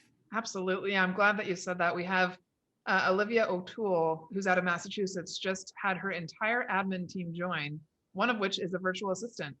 And it's fabulous, super excited. And then there's another woman who I follow on Instagram who has some contacts in Australia that she's trying to get to have sign up. So yes, absolutely. So let's talk about that for a second. So we very consciously made BU, the Inner Circle, global, because I too have Joyce on our team, our client care specialist, who's in the Philippines, and is someone who came to us through Clint Mullenberg's organization, asklevel.com. And they're members of our team. Yeah. And so it doesn't, and certainly we've learned in the year 2020 that you can have a real estate administrative support position done in many different ways, working from home, being in other countries, and part of my team doesn't live in the United States, in Europe. And so we really wanted to open up the fact that everyone on the team in real estate admin, no matter where you are, is welcome to participate. Yeah. No, absolutely. I couldn't have done my job at Pickett Street without Maria, our virtual assistant that was there for as long as I was. She's still there. She was there. We hired her 3 months after I started, and I was not prepared. I was kind of like, I can't manage another person. I'm just learning my job. But she stuck it out with me, man. She stuck it out, and there was no way we could have gone through. We listed all of our properties on Thursdays, and when we had 5 or 6 listings in that one day, I would get them on the MLS, and then Maria did everything else. It was the hugest time saver and asset. So yeah, I love that we're open to everybody. And I think it just adds more and more value to the perspectives that are brought into the group and the value that'll be brought in. Yep. Yeah. Excellent. Yeah. So we have a couple minutes before Erica joins us. Do you need a break at all? Nope. Okay. Maybe I'll bring the website back up.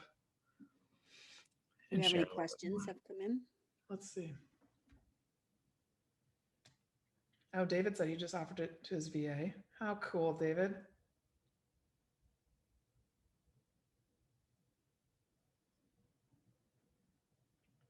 Offered it to his VA. I haven't seen any questions yet.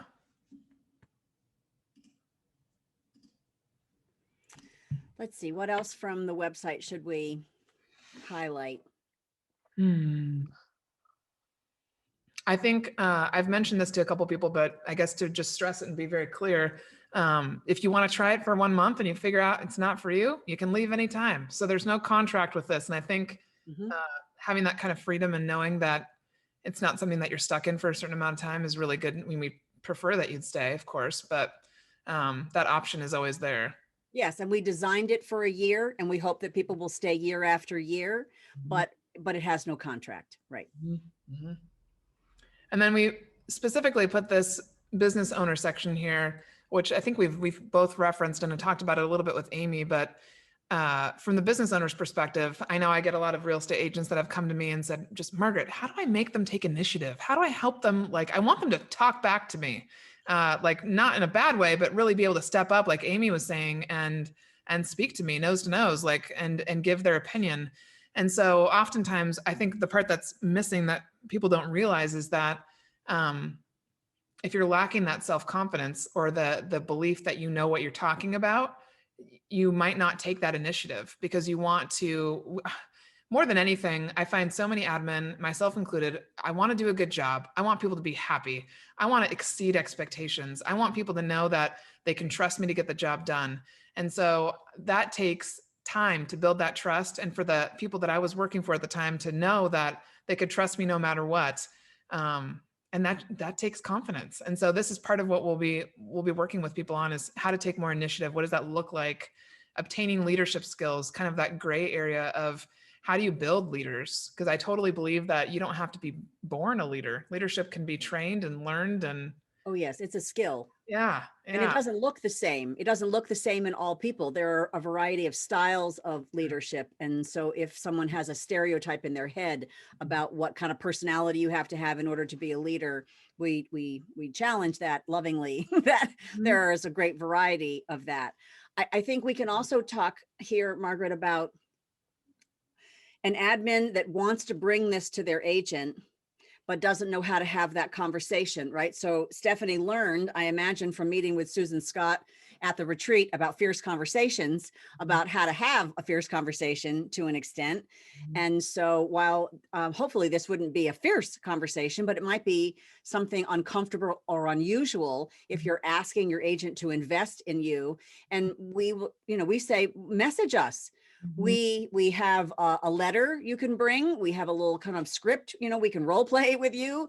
And we would even talk to your agent with you or for you if you would like, to be able to explain why, the time commitment, and what that would look like, and the benefits. So we're standing next to you through the whole process, including the asking, the getting, and the participating. No, that's a great point to bring up. I oftentimes will get emails or phone calls from real estate agents who are like, hey, my admin's asking to come to your retreat. Can you tell me why it costs $1,340? And I can tell them exactly why. And I'm more than happy to always have a conversation, just like I did unknowingly had that conversation with Stephanie Nihsen's boss, Bill Cox. I straight up, airplane. And it wasn't even a question. And sometimes they just need to hear it. They need to hear where I'm coming from, what my experience is. They need to it needs to validate that I'm someone that they want their admin to learn from or learn with. And so, yeah, both of us are always happy to do that. So thank you for bringing that up. Yeah. Let's see, we have a couple more minutes. There's a little bit here on Kathleen. And so if you don't know about Kathleen or myself, which I know there are people that are still learning about us, Sure. You can hop right on here and take the link to her website and see and learn more about her and all of her experience. Yeah, I love it. A little bit more about me. And then I do love, I put in some stats here and talking about the problem and what it is that Kathleen and I are really looking to solve with the inner circle. And like we've mentioned before, the burnout rate for real estate admins specifically is about 2 years on average is how long they last. So when you're thinking about turnover in a company and how much it costs to recruit and train and retain people, the costs are so much more if you have to do that every 2 years, right? So right, and the suffering that goes along when as Amy, McLeod was talking about the fact that not just taking the work and being able to say, okay, I teach in my coaching, now is full. We can't do any more right now. We can do things by noon, by 3, by 5, by tomorrow. But to be able to have that kind of dialogue, and not burn out and enjoy your work, which is why we have the success habit in January of joy. Let's start off the year with some optimism. And, what does that practice look like so that we can actually enjoy our work? yeah, Because sometimes we loved it in the beginning and now we don't love it anymore. We want you to love what you do. I love that you say now is full. I hadn't heard that before. Now is full. I love that. Now is full. Oh my God, that's awesome. Yes, again, learning the language of how to bring a solution and help understand how to prioritize. Because when Jesse and I talked about it, we often called it like we spoke different languages. And in the end, like one of the things I learned the most about building a partnership was we both wanted the same end goal. We just had different definitions for words and different ways of talking about things. So a big part of our miscommunication was just understanding, oh, this is what you mean about or by expectations, or this is what, when you say this about a project, you actually mean this. And so learning how to have those conversations effectively really helps. And so that's with BU, the inner circle being the solution. I really want to give people a place to bring those conversations, bring those hard conversations that you have to have that may not even be that hard or fierce, but you just have never had them before. And you want to make sure that that fear of being fired is so real that Stephanie mentioned, like she heard in the retreat last year, oh, these people are giving feedback and they're not being fired. They're not being let go. Maybe I could do the same thing. Yes.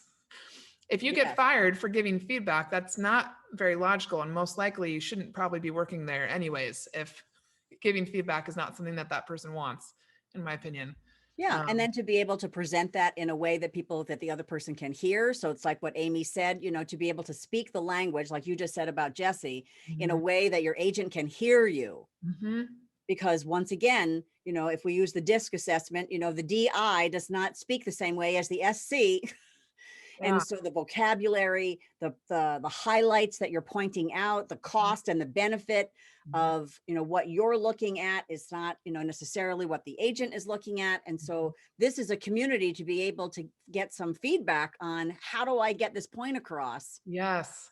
And I think this takes us to who is this for and who is this not for? What is this a place for and what is this not a place for? Here. Let's talk about that. So yes, we talk about how it's for the experienced operations guru looking for next level experiences and growth, or maybe you're a motivated beginner and you're just starting out in the real estate industry and you're not sure where to start, but you know that you want to surround yourself with people that are growth minded. Right. You're curious, open-minded, and you want to be in a community of high achievers. And then there are over 164 different titles for what we do in the admin world. And so I just put a few of them here. I'm so impressed you know that number. Yeah. So we are open to people that work with a market center or brokerage. Maybe you're a front desk person for a market center. When we talk about admin, again, there's a lot of different roles that admin plays. So if you have any question about whether or not you qualify, please, again, reach out to us, because basically the only people that don't qualify for the inner circle are sales agents, people who want to complain or have a scarcity mindset, or people who don't want to share information or success stories. Those are really the only aspects of that. Yeah. Yep. All right. I think we're ready for Miss Erica. Let me stop that share. I'm excited for you to meet her. Me too.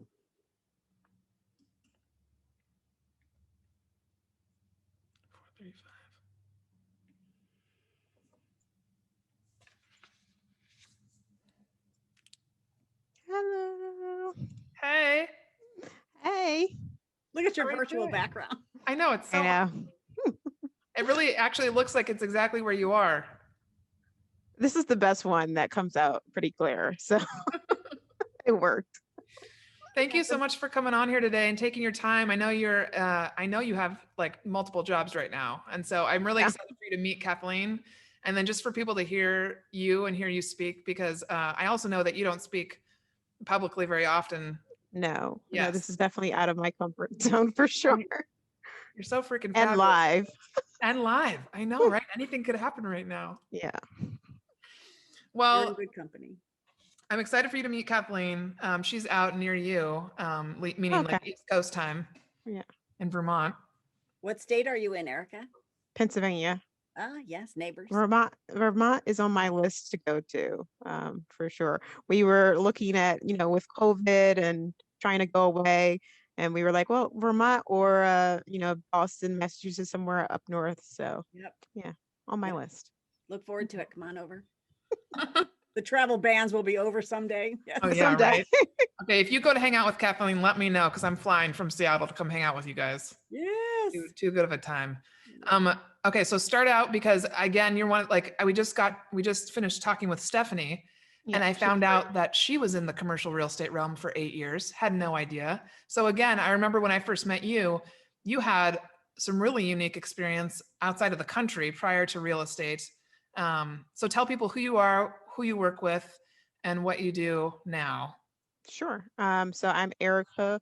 I work with a small husband and wife real estate team here and outside of PA, outside of Philly, I should say, in the suburbs. And I originally came from a business and sales operations background. So um, running businesses, recruiting, all that stuff is what I did for years overseas and in the States. I did that in Miami for a couple years, and then they wanted to open an office in London.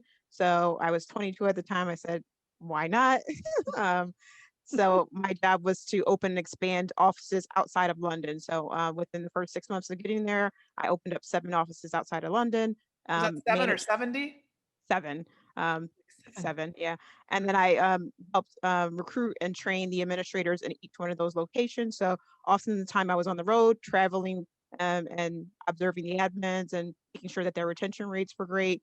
I mean, helping the managers run their office and basically learn how to be a manager in a sense. So that part of the business was comfortable for me. Learning real estate was new. I moved back to the States at the end of 2014. Um, and, I wanted to still kind of do the operations kind of business side, but I fell back into recruitment because that was as simple. And then I got headhunted by a woman named Lindsay Soprani, who found me and said, "Hey, you want to try this rollout?" And I was like, I wasn't sure. But I met the husband and wife, and they were just the sweetest people ever. Coming from a sales background, sometimes you blur the line of ethics, and for me, that started to make me feel really uncomfortable with what I was doing. So, I changed careers, and I've been with them for, I guess, what I started at the end of 2015, a little over 5 years now. And I met Mo along the way.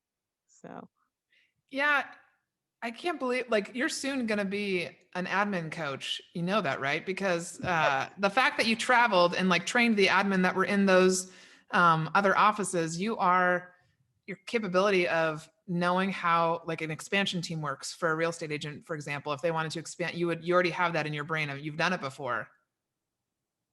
yeah, I mean, I like the coaching and teaching part, and I like the business development part more so than being in the business. And that's where we're trying to figure out how do we get to that next step for me to keep Yeah. me energized and keep me happy. So they've, kind of given me everything I want pretty much to keep me here. And they've been great about it. And they definitely have seen the difference from when I started and then when I met you, which is why I continue to grow and do whatever you say. I'm like, I'll do it.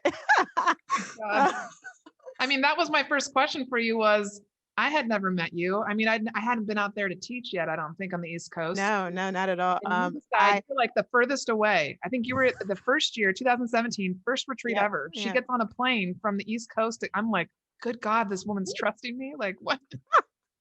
I want to know what made you do that. I was watching you on well, I signed up when I first started to all these Facebook admin groups. There's a million of them out there. And you had a webinar and you were going over your operations manual. Okay. And a lot of people were like, "Oh, give me my operations manual. This is what it looks like." But you turned it into like this whole business thing. Like, well, this is my manual. This is how much I charge for it. I put all this business to it. And then because I like the business side of things. So I just saw that you had the spark and you had this energy and there was so much more behind you.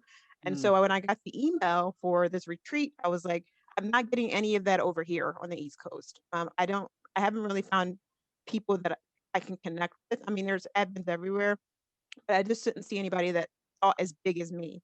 And then I met you and I was like, oh my God, this woman is like, I want to be you. And I was so excited to meet you. And then obviously I was so nervous because I was like, I don't know anybody. I don't know what this is going to be like.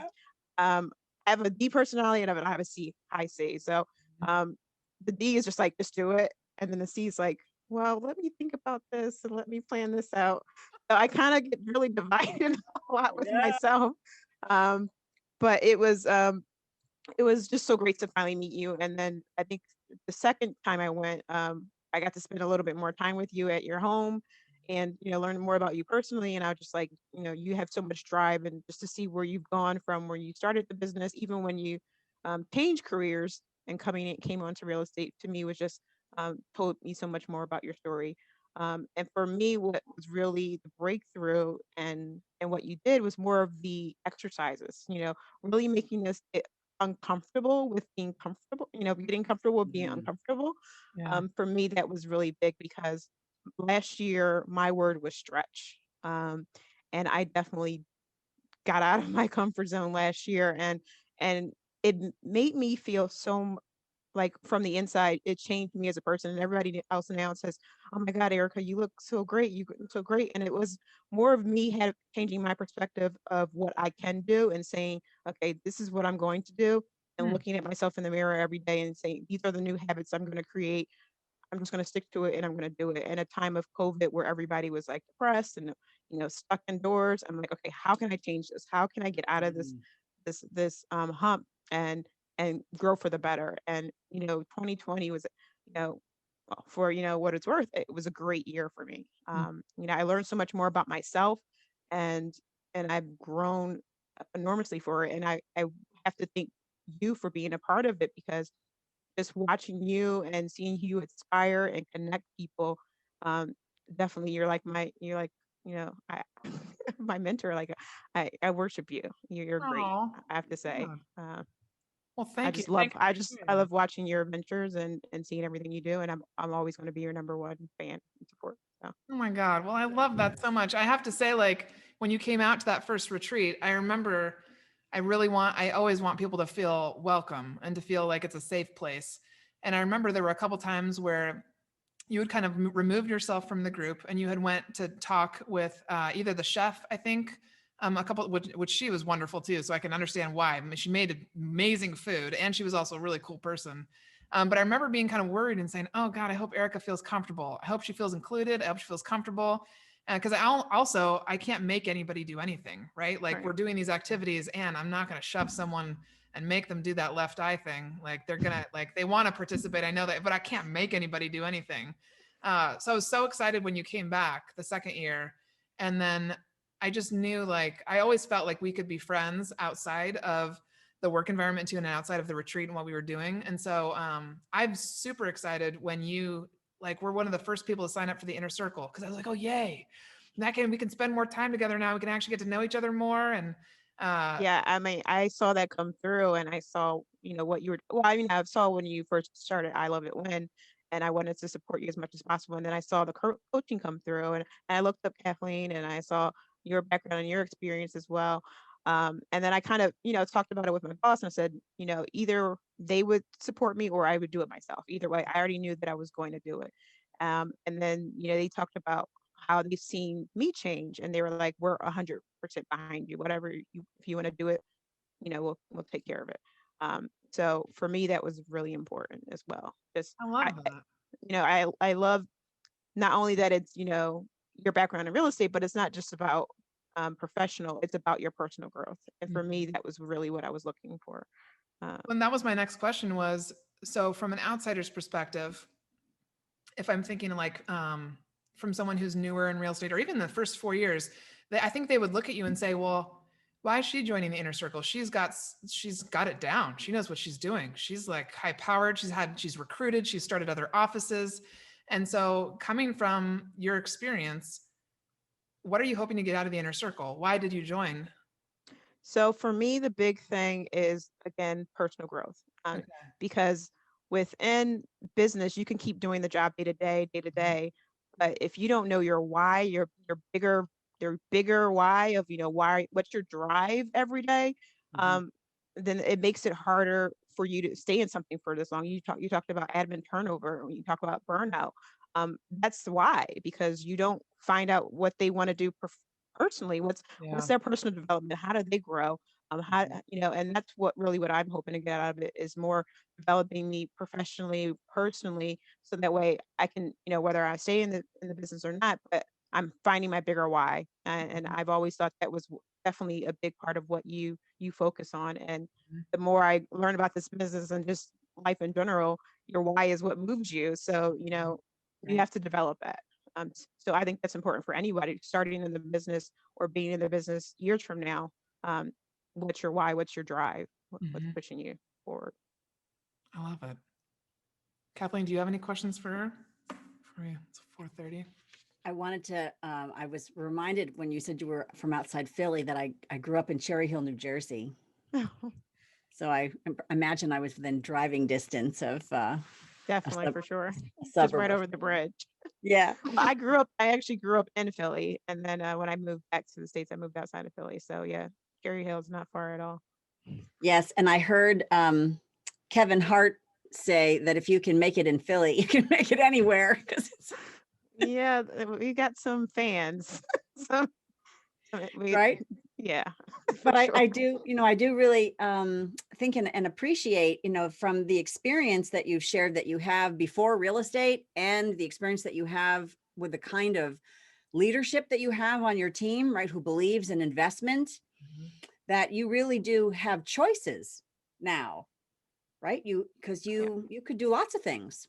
yeah, And so I think there's a freedom in knowing that you want to stay in your role, that you want to stay with your team, that you want to, but you want to be challenged, Mhm. and that you have choices. And so I hope that the leaders, That's a good the point. business owners who are listening to this Mhm. can hear that it is one thing to need someone, an admin, to stay in position because they have experience, knowledge, they're successful, they have certain performance.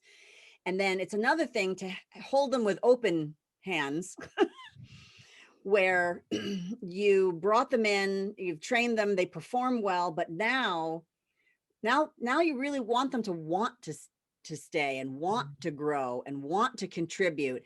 And then, from some of the reading that I've done over the last few years, I'm thinking it was a Harvard Business Review article that I can't think of what it was, but it was really talking about the climate inside a team or a company that fosters innovation. mm, Oh. yeah, And in order to foster innovation, you have to have freedom of thought, freedom to speak, Mhm. freedom to change, Mhm. freedom to question, Mhm. to challenge. And that the innovation is really what's going to keep the teams rising, to keep the business fresh, to keep the team excited, to keep Mhm. everybody energized, Mhm. is to be able to have that spiral, going in the right direction. Mhm. Because if you're not going forward, you're going backward. Like, yeah, sort of the way it is. And you're such a great example, Erica, of having, you know, choices and then making the choice to grow, to Mhm. stay, to invest, and to have, your leadership and your team members also believe in that kind of investment. Just really shows, that there's all kinds of possibilities. It's wonderful. Yeah. And I know you've mentioned that you want to start investing in real estate properties for yourself. And I'm just super jacked to like watch you do it, to be able to be right there with you in it. And yeah, like that's the kind of stuff that I just get so excited about because it kind of like you were just talking about, it opens up all these other doors and opportunities that we didn't yeah, know existed. for So sure. God, yeah, it just gets me so excited. Mm-hmm. Yeah. Yeah, and that, on the team, as and I don't know, how many transactions does your team do, Erica? So with the husband and wife last year, we did 65. Hmm. And do they want to be a bigger team, or do they? Yeah, so we brought someone on at the end of last year. Mhm. And then we are in the process of possibly hiring another person. So um, they want to grow a little bit bigger. We don't want to be massive, Yep. um, Okay. but they want to grow their numbers up in order for me to develop my position, of course. Hmm. So And so one of the things that we want to bring into the inner circle, right, is that financial Hmm. options financial right. freedom, so that admin, and particularly women admin, but certainly admin of any capacity from any walk of life, have not only a vertical way of being financially stable, secure, and perhaps in wealth, Mhm. you know, or what do those options look like, where you're also contributing to the business, you know, so there's always some benefit that comes. And so I'll be very interested to see how that part impacts your life. That's going to be cool. Yeah.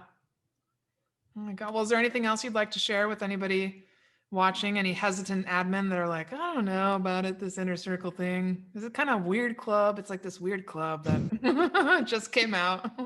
I just want to say, like, if you want to develop within real estate, you want to continue within real estate, um, growth is key. And I think growing yourself is going to be the biggest part, because you can sit there and go through these courses where they tell you tick this box, do this, do one, two, three. But if you're not growing yourself and developing yourself, um, you kind of get stuck where you are.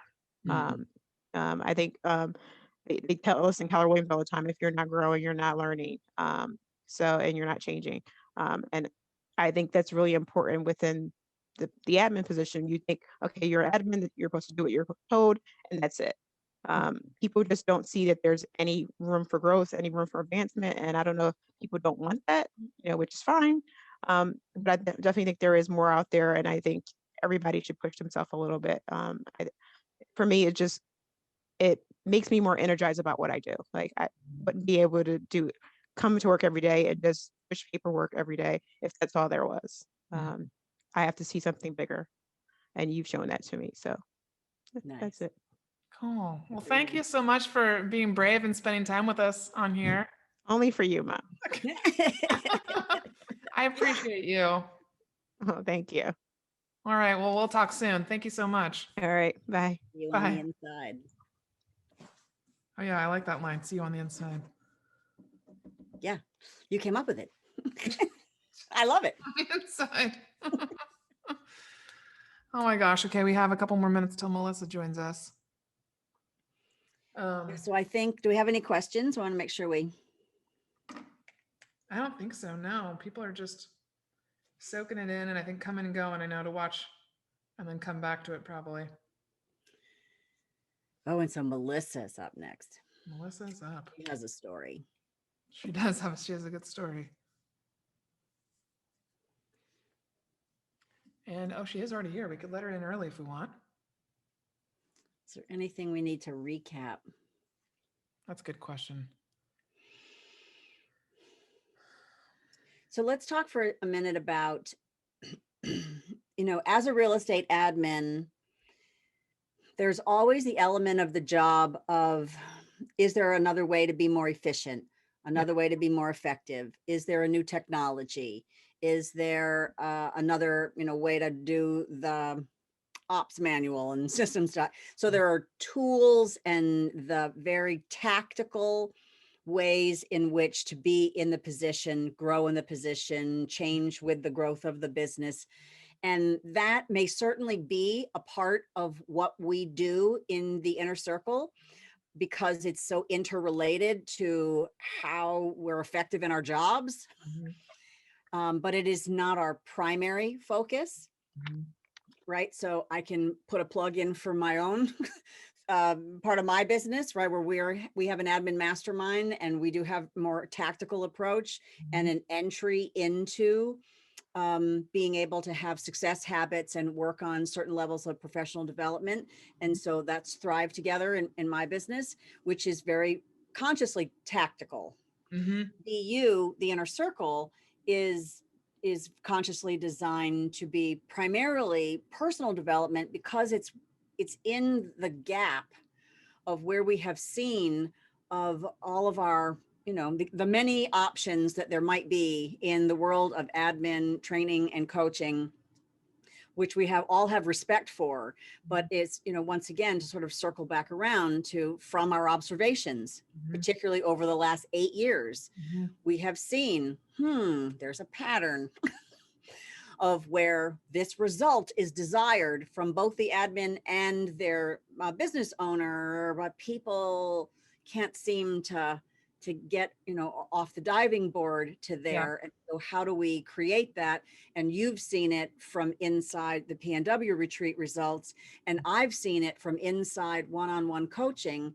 But that is, and those things are still available, and those things are still wonderful. Yes. But it's also doesn't have the same level of perpetual community and with a sustained career, you know, a sustained success path.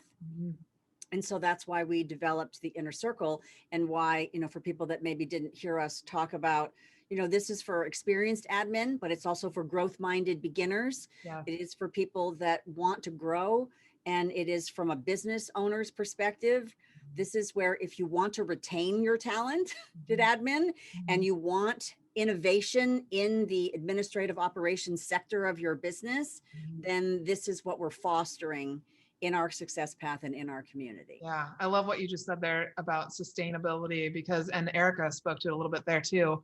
You know, it's really cool when you hire a new admin, they learn all your systems, they get to know you, they're in the business, it's about maybe 2.5 years in, and then you seem like you just mentioned earlier, kind of like feel like you hit this wall. Wouldn't it be cool if the admin stayed past that 2.5 year mark? They know what happens then. I think so many people are like, oh, this is so interesting, because they know what they're doing. They can do it faster, so they can do more of it. And now they've also opened up space in their day, typically, for other duties. So maybe you want them to start helping you with recruiting and hiring.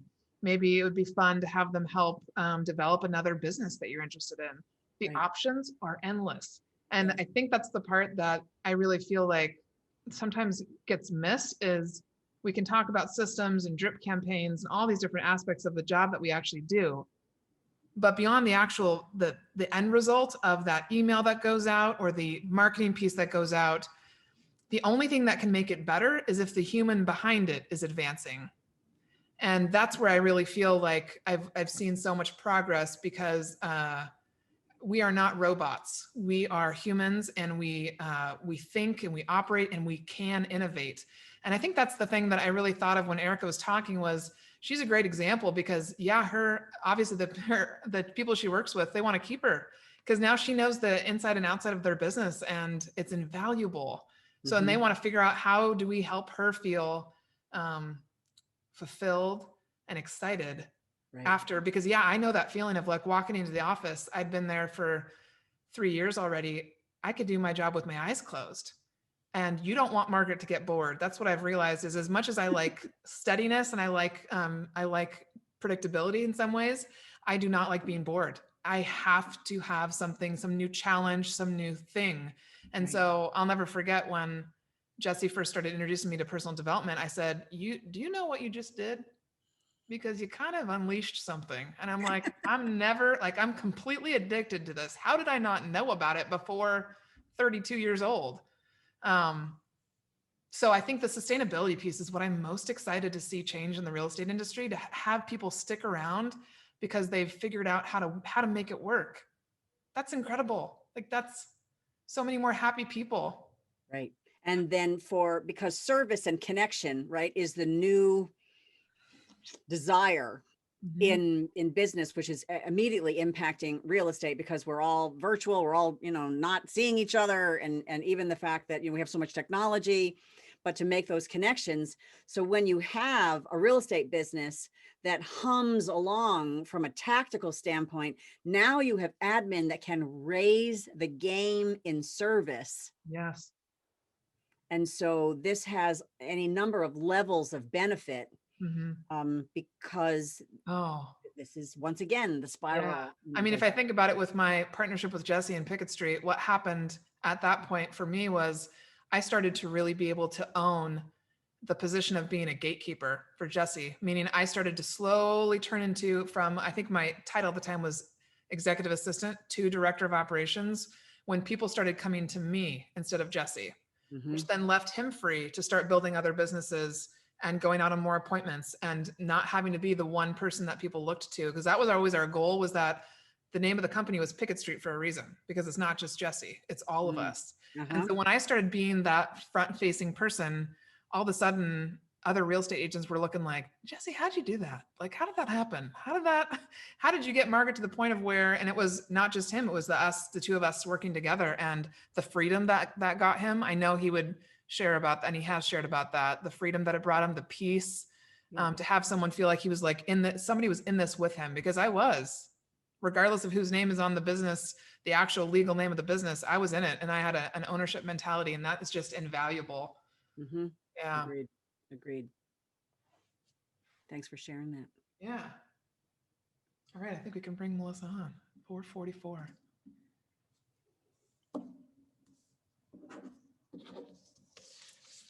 Wow, that was so quick. Hello. Hi. Am I muted? Can you hear me? I can hear you. I thought it was quite perfect that it was 4:44 p.m. that I bring you on. Just, I mean, what could be better? your hair's looking lovely. I know you were nervous about your hair. It looks perfect. Yes, you're having a fabulous hair day. You never know when it's curly. It has a life of its own. Oh my I'm gosh. glad you all get to see me today. Well, we're happy to see you. Happy to do that. We know that you have lots of really yummy, good stuff to share, but why don't you start by telling people where you're at, who you are, and what you do now, but also what you were doing when we first met. All right. I'm so freaking excited to be with you guys. I know that because my palms are super sweaty. I'm Melissa Weidling. I am currently the director of Closer Pros North, which is a division of Closer Pros based out of Bothell, Washington, owned and operated by the one and only Christina Jagels. And where I've been, I was on a real estate team for just over 5 years. And in the last 2 to 3 years, things had gotten challenging, painful. I really felt lost and invisible. I felt like I was working so hard, and I really truly was working tremendously long hours. And still my input wasn't landing. It just, what it boils down to is that we weren't in alignment. I really was with some folks that were kind of bringing up insecurities that I had not addressed or worked on yet. And so it got to a point where I was feeling very alone, and like I didn't know if it was me or if it was time to move on. And I kept seeing this group on Facebook, the Pacific Northwest admin group, and I couldn't figure out how to get into it. And finally I messaged Margaret, because I assumed it was just for the people in that area. And Margaret let me know I could come down from Bellingham. And so I would drive over an hour every month to go be with the admin in that group, because when I showed up, it was like looking into a mirror of people who were feeling the same things, expressing the same frustrations, but also had something we could do about it, and there's just some real power in someone holding up a mirror and validating your experience. And so that was the beginning of my journey with that group, it's been incredibly powerful. I mean, I've met a tremendous amount of people, and I feel like I've found my tribe. Through this whole process, I feel like it's been really less about the professional aspect and more about the personal aspect. Like, I have really been on a path of stepping into myself. And so things continued to be very painful on my team, and I continued to be fearful about speaking up and rocking the boat too much. It didn't seem to be working, and the opportunity came to go to the Pacific Northwest Operations Retreat. And I felt like this was the chance that I had to immerse myself into a community of other people who could help lift me up and help me navigate this situation. Because ultimately, it really isn't about the team or about any circumstance. In reality, it was about my own growth and seeing myself and showing up for myself. So these were all ways that I could do that. And when I when I got to that retreat, it was a game changer. It felt like, okay, this is do or die. I can't return to the life I was living because I know too much truth now. The environment, the atmosphere, the caliber of speakers, the quality of the people around me. There's a coach who had mentioned once that we're like sponges, and that if we're soaking ourselves in a bowl of vinegar, that's what we soak up. Whereas if we put ourselves into an environment that is filled with the people who are going to support and rally around us and help us see ourselves, well, then we're in a bowl of clear water. That's what we're soaking up. And so ultimately, that's what I'm after, is to surround myself with water. I love that analogy. I think that was Derek Shank. Yep, it sure was. A bowl of vinegar. Yeah. So you'd been coming to the mastermind, but what, the to pay for the retreat, I know that's always a step for people to take. Like, what prompted you to take that leap to say, I'm doing this and I'm investing in myself? And I can't remember if you paid for it or if your team actually paid for it. I actually got my team to pay for it. I really sat down and looked at what the cost was, what I would be getting, what I expected the outcome to be. And I went to bat for myself. And I was super surprised and delighted when the answer was yes. When I got back and talked with my team about all that I had learned and all of the experiences that I'd had and so many ahas and connections that I had made, one of the first bits of confirmation I got that we were still not in alignment was a lack of understanding the importance of the personal growth aspect. Whereas I think my team leader wanted to see more of a real estate focus, which is interesting to me because I think that we bring our whole selves to work. And where I was lacking in confidence or the ability to use my voice, that could have been a real asset to her and to the team, to the business. And so I think that was the first puzzle piece that just wouldn't click back into place. And so I actually started thinking about what were the actual reasons that I wasn't jiving with what was happening on the team, and took all of the bravery that I walked away from the retreat with and so many challenges,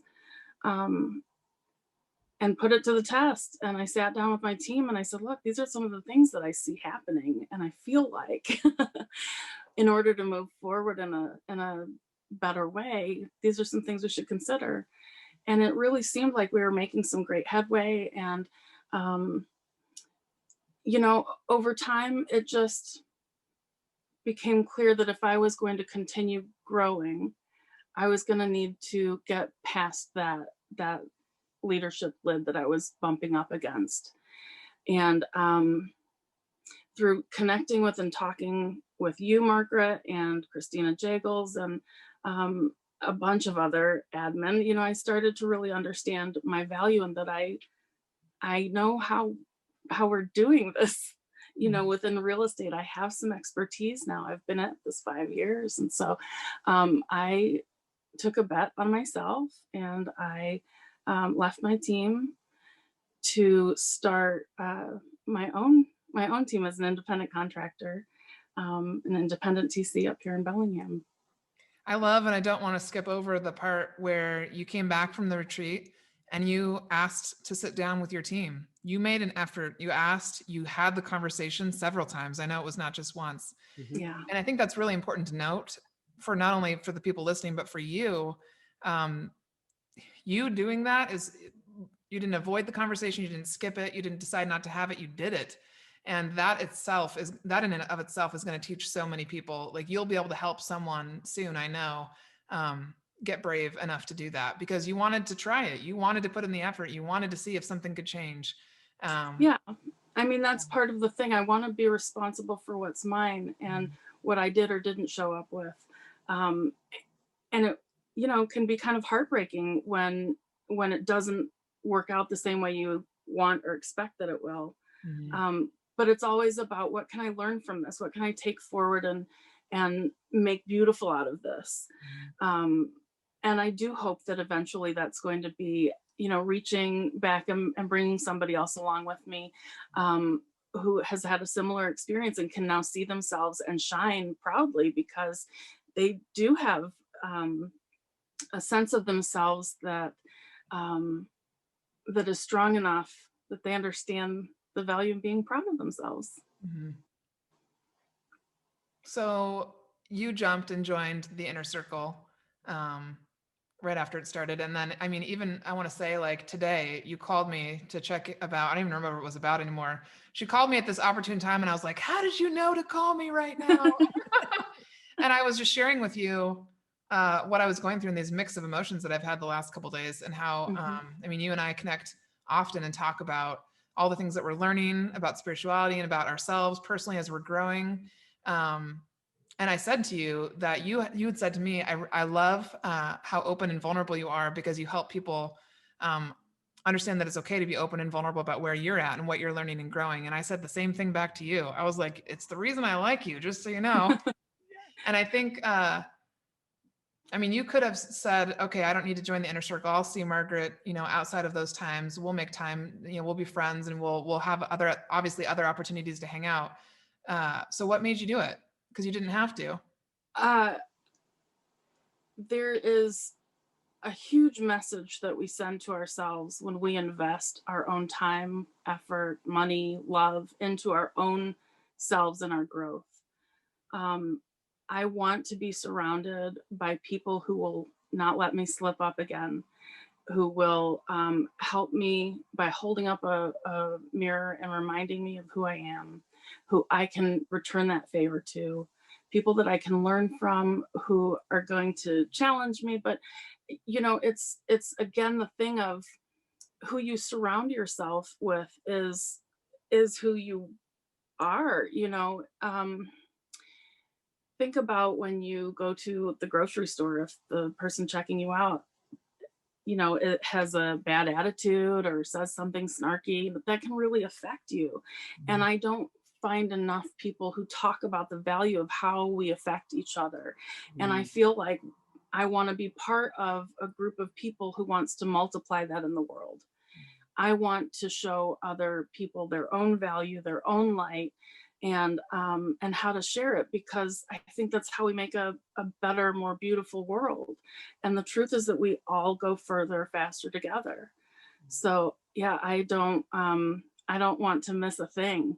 I have gotten so much from this group of people over the last several years that I absolutely feel like it would be foolish to not jump in. And I mean, the speakers that are coming up, there's so much value. There's so much to learn.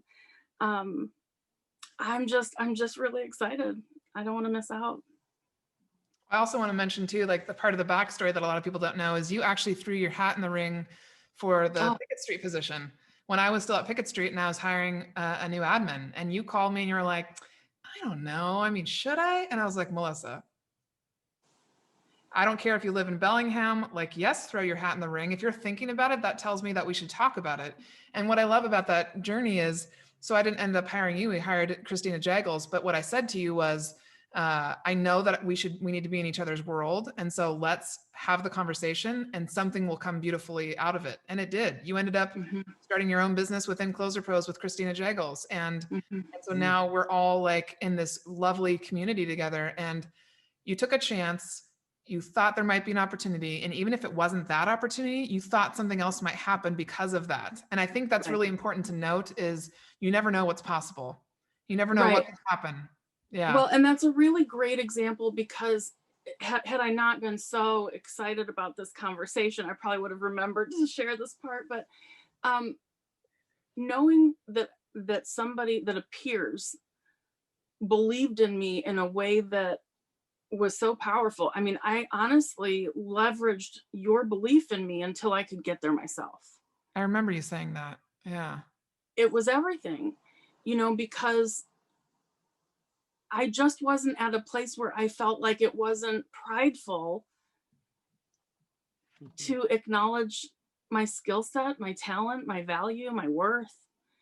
And it's very powerful when people that you respect, who share with you their own struggles and challenges, are able to then say, are you crazy? It gets you out of your own box and makes you think about your own perspective, because we can get a little bit astray based on whatever else is going on in our lives, and we get the skewed perception of ourselves that's not necessarily accurate. So I think it's important to have somebody reflect back to us once in a while who we really are. I think that only happens with interaction. I think when you get really intentional about it, the value and the I don't know what the word is I'm looking for, the two-way streetedness of it. The reciprocal piece. Yeah. Right. Because totally. You get as much by investing your time in seeing other people as you do in them investing in you. Like, it really truly feeds on itself. It's so important. I love it. I'm thinking of the person who's watching and saying, okay, this is great, Melissa. Like, lots of personal development. You've grown a lot as an individual. But let's talk about the business aspect of it. Now, obviously, you shared the story of how you left your team and you started your own business. I mean, that in and of itself tells the person watching that, okay, so to go from being an administrative assistant to being a business owner takes systems, skills, efficiencies, like mindset shift. Yes, all of it, all and above. And so how would you say it's assisted or helped you business-wise, like with business skills or opportunities to learn about new systems and processes, things like that maybe the more tactical person's thinking of in terms of how would this help them grow in that way? Well, you have the freedom to do what works for you and what feels good. So first and foremost, the ability to explore and make those decisions for yourself is very powerful. I have grown in a level of confidence in myself and just knowing that I'm very good at what I do. I've got a great reputation in town. All that time that I felt so unseen and invisible, I didn't realize it just wasn't the people I thought needed to see me who were seeing me. There were lots of other people who did. So I at the end of my first year in business, being able to look back and know that I didn't suffer any loss in income. I became the breadwinner in my family. I have supported myself for a full year without having to depend on someone else. That is undeniable evidence to me that I am good enough to be doing this because I did it. And it's such a strong message to my core that the risk in taking a bet on yourself is just, it's worth it. It's scary. But again, if you're intentional and you set up the steps along the way to make sure that that you have an idea of your footing and you give a little bit of faith to the rest, I mean, things fall into place. I think that life responds when we put out what it is that we want. You know, I wanted the freedom to make systems better, to be more efficient, to provide the type of service that I wanted to provide. Those things weren't making sense where I was, but they can if this is mine, you know. Yeah, the autonomy and the reminder that we are much more powerful than we give ourselves credit for. Mm. Very I nice. love telling people that. Kathleen, do you have any questions for her? I think we can grill her. I don't have a question, but I want to piece some things together Mm-hmm. that I heard. Your story is very powerful, Melissa. It's very powerful. And I think your story speaks to many admin who have found themselves historically or who find themselves presently in some of those tight spaces. So I really appreciate your candor. And one of the things that I was struck by as you were sharing was when another admin or a peer group, right? So can see you, it has a credibility in its feedback Yes. that is very different than, you know, your friends, your loved ones, your agent, the broker, the office manager, because it's just different. Yep. Right? 100%. But the credibility of when someone who knows what you do, they Mhm. know, and they say to you, I don't know what you're talking about. Because Yep. I can tell from what you're saying, you know what you're doing. Mhm. And it just has a weight and a credibility, which is unmatched, right? Yes. And is so precious in terms of its value. And then the other thing that you're talking about around, I would use the word reciprocity, right? Mhm. Of the giving and the receiving. And Yes. it's one, That's yeah, the word. that's the word, right? So I was like, what is that word? I think that's so. So Margaret and I also intentionally talked about this part of the design, which is we need that, right? So this is where all the admin islands Yes. need to be able to have the, oh, I did that, I know that, here's what I did. Well, tell me more about that. Well, what do you need? And there's this chain of help Yeah. and guidance and mentorship and sharing that is pivotal in being able to get out of the tight spots faster, to find joy and humor and patience, maybe even, you know, and like, oh yeah, I went through that. It won't last very long. You know, here's what I did, you know, and so it's like, oh, thank goodness. Yep. But otherwise, right, particularly that analytical personality that you only hear, right? I mean, this is a human thing, but it's definitely also a personality trait of really believing the story that's going Yes. on in here. Yes. And And so to we be need really another reflection. right. And it's not like, I want to be really clear. It's not like I just got around all of these other admin. They all just built me up and told me all the things that I was doing right. Let me be really clear. There were some challenging questions. Have you considered this? Have you, you know, and I think it was Anna Parker that asked us really, exactly what I was thinking of. really direct, challenging questions when we had that open Absolutely. brainstorm, and she was like, Melissa.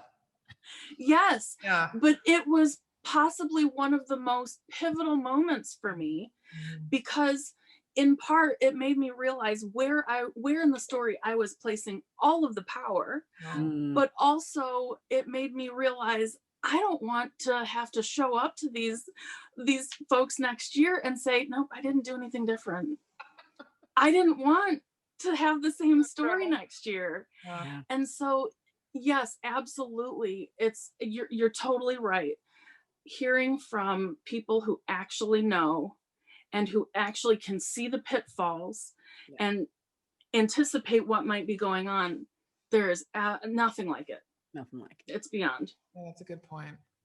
Yeah. And I think You know, and I also go back to that expression, you become like the 5 people you spend the most time Yes. with. Yeah.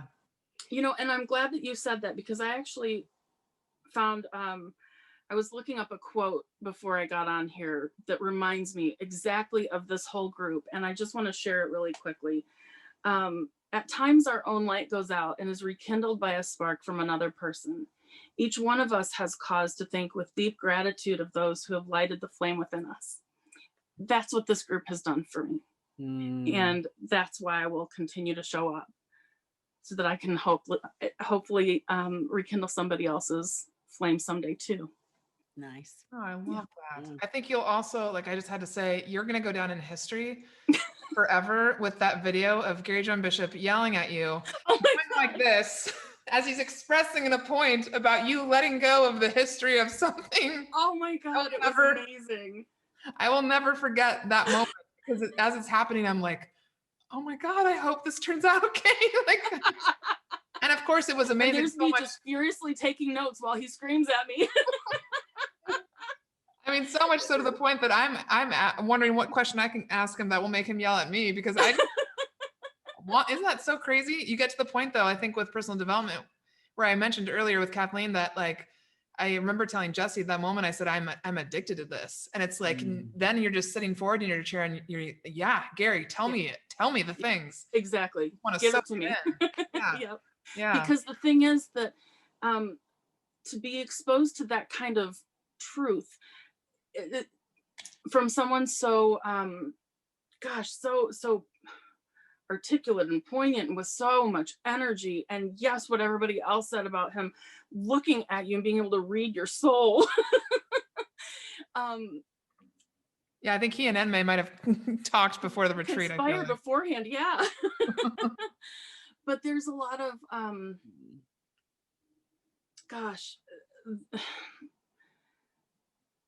that rawness. If you can put yourself out there, be vulnerable and withstand it, there's so much that you can gain from it. There's so much that other people can gain from it. You know, it's really important to remember that everything we do affects somebody else in some way. So when we're being vulnerable and truthful, somebody else is seeing that and they're taking it in, and they're maybe going to use that in their lives. So it's just a beautiful opportunity that we have to make all of us better. I feel like we should end with a Dr. Seuss poem, because it's been requested by David Breck. Oh God, of course. He's asking if you could please just read a short Dr. Seuss poem before you're done. Oh my gosh. To bring it back from did he say short? From Operation Tungsten Light. He didn't say short, I said short. He said, oh God.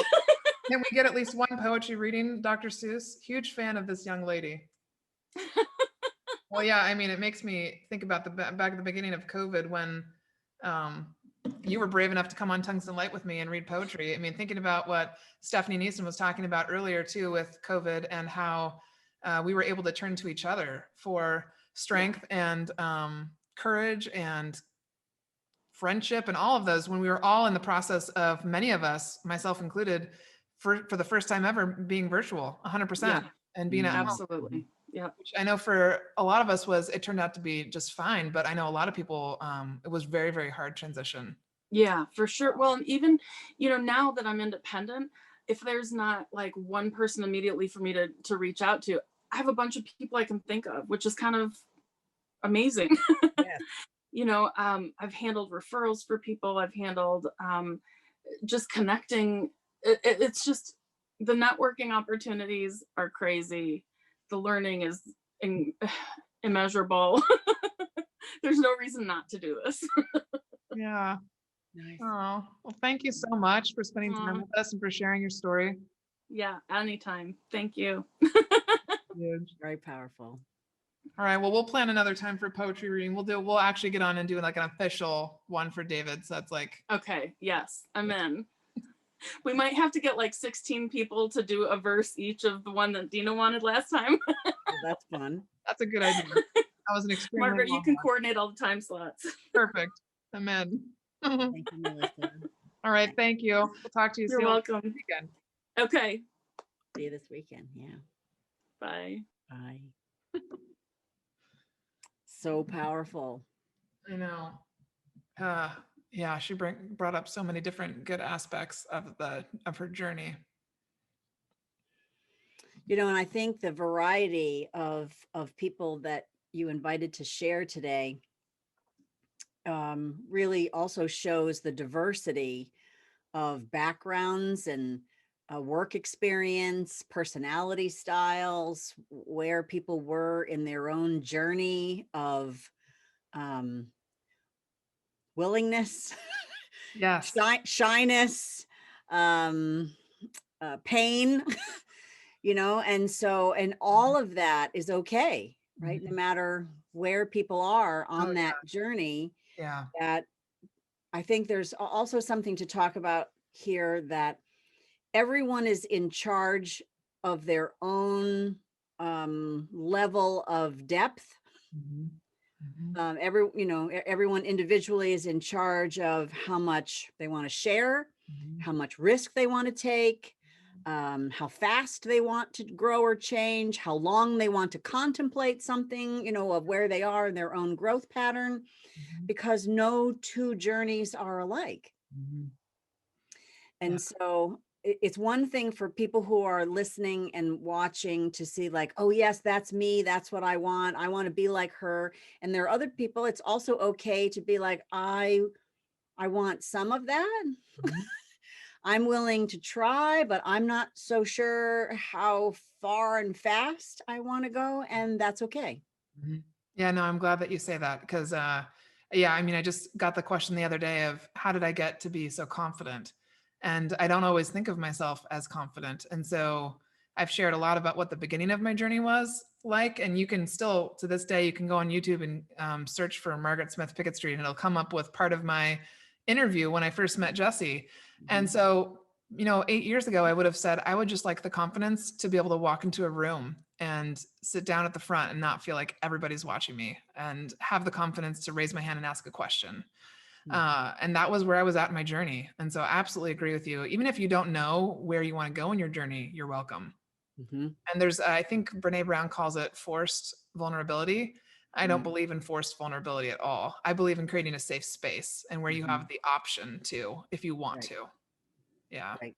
And, yeah, and so to make thank sure you that for saying everybody that. knows they're still in charge of that for themselves. Absolutely. Totally. You know, and I think the other thing, you know, that we could bring up here is we have it in our terms and conditions. You know, we're not licensed therapists. We're, you know, even though you have a degree in social work, you know, but at the same time, I do think that we will create opportunities for people to be able to get over their past, to be able to recognize, you know, like Gary John Bishop talks about, you know, you're not your past, the stories that you have in your head. And so I do think sometimes the blocks in getting to confidence are shame, regret, lack of feedback, or that credibility of having a peer say to you, well, I did that, you know, you're doing really great. Yes. And I know that happens in my coaching, you know, with onboarding new people in our 90 Days to Thrive program. When I say, oh yeah, this is totally normal. Where you are 6 weeks in the job. Yeah, this is totally normal. It's okay. And it will last a few weeks, and then you'll be on the other side of it. And they go, oh, thank goodness, you know. And so I think that's part of what, you know, we also have in BU, the inner circle, is that ability to be like, oh, that wasn't so terrible. I made that mistake. Or, oh, I cost my agent $2,000 because they took the refrigerator. You know, it's like, yeah, I know. I left my boss at an airport, you know, with no ticket, midnight on a red eye, you know, like, yeah, I know. But she was really nice about it. And no, you know, I love swapping those stories. Yeah, I often share the story about how I accidentally, when we were going to Vegas for a conference one year, I booked us hotel rooms that cost over $5,000, and I was able to change that when we landed in Vegas. But when I found out was I was about to board a flight, and Jesse was already there, and I was like, oh my God, how did this happen? This is the worst day of my life. And it wasn't that it was the worst thing that could have happened, but the way that I think about it and the way that a lot of admin think about it is you don't want to make a mistake, because you're building blocks of trust. And I had built up all these great blocks of trust. It'd been like 4 years in, I was doing so great. I was almost perfect, never perfect really. But this happened, and I was like, oh, I don't want to lose trust, because what if the next trip comes up and they think, oh, Margaret might make that mistake again, so let's double check on her. I didn't want that doubt. And so, yeah, being able to swap stories like that and say like, oh yeah, this happened before, or we had a listing coordinator who once made a mistake on a form and cost us $10,000. And so we share that stuff openly because it happens, and mistakes are real, and Yeah. And you don't die. you don't die. You don't die, and it's okay. And to be able to fail forward and to let, let mistakes, let failure, be something that it is a part of how you pivot, how you navigate through. And it's just, that's a priceless, element, speaking from someone who has been through all kinds of ups and downs in life and live to tell about it. And the imposter syndrome follows you through your life, That is such a huge topic. Yeah, I think that will definitely be, it's always a topic at the retreat. And so I know that in the inner circle, that'll definitely be it. Because yeah, it doesn't necessarily go anywhere. You have to, yeah. It's still talking to you. You got to learn to work with that. Yeah.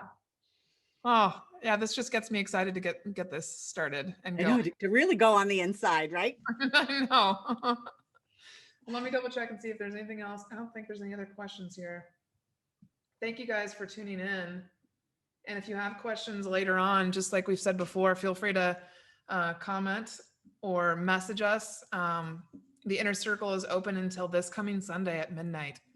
So January 31st, midnight Pacific time. Yeah. So it's right? like 5 days. Pacific time. Yes. And then our first gathering is Friday, February 12th. Yes. Your birthday. My birthday. Yes. Birthday. All right. I'm going to stop this stream, but thank you guys so much for those of you that have watched. We've had a steady, like 4 or 5 people the whole time that have just been watching us. So thank you guys for tuning in. Thank you for being with us. Share it with your friends. Yes. We'll see you on the inside.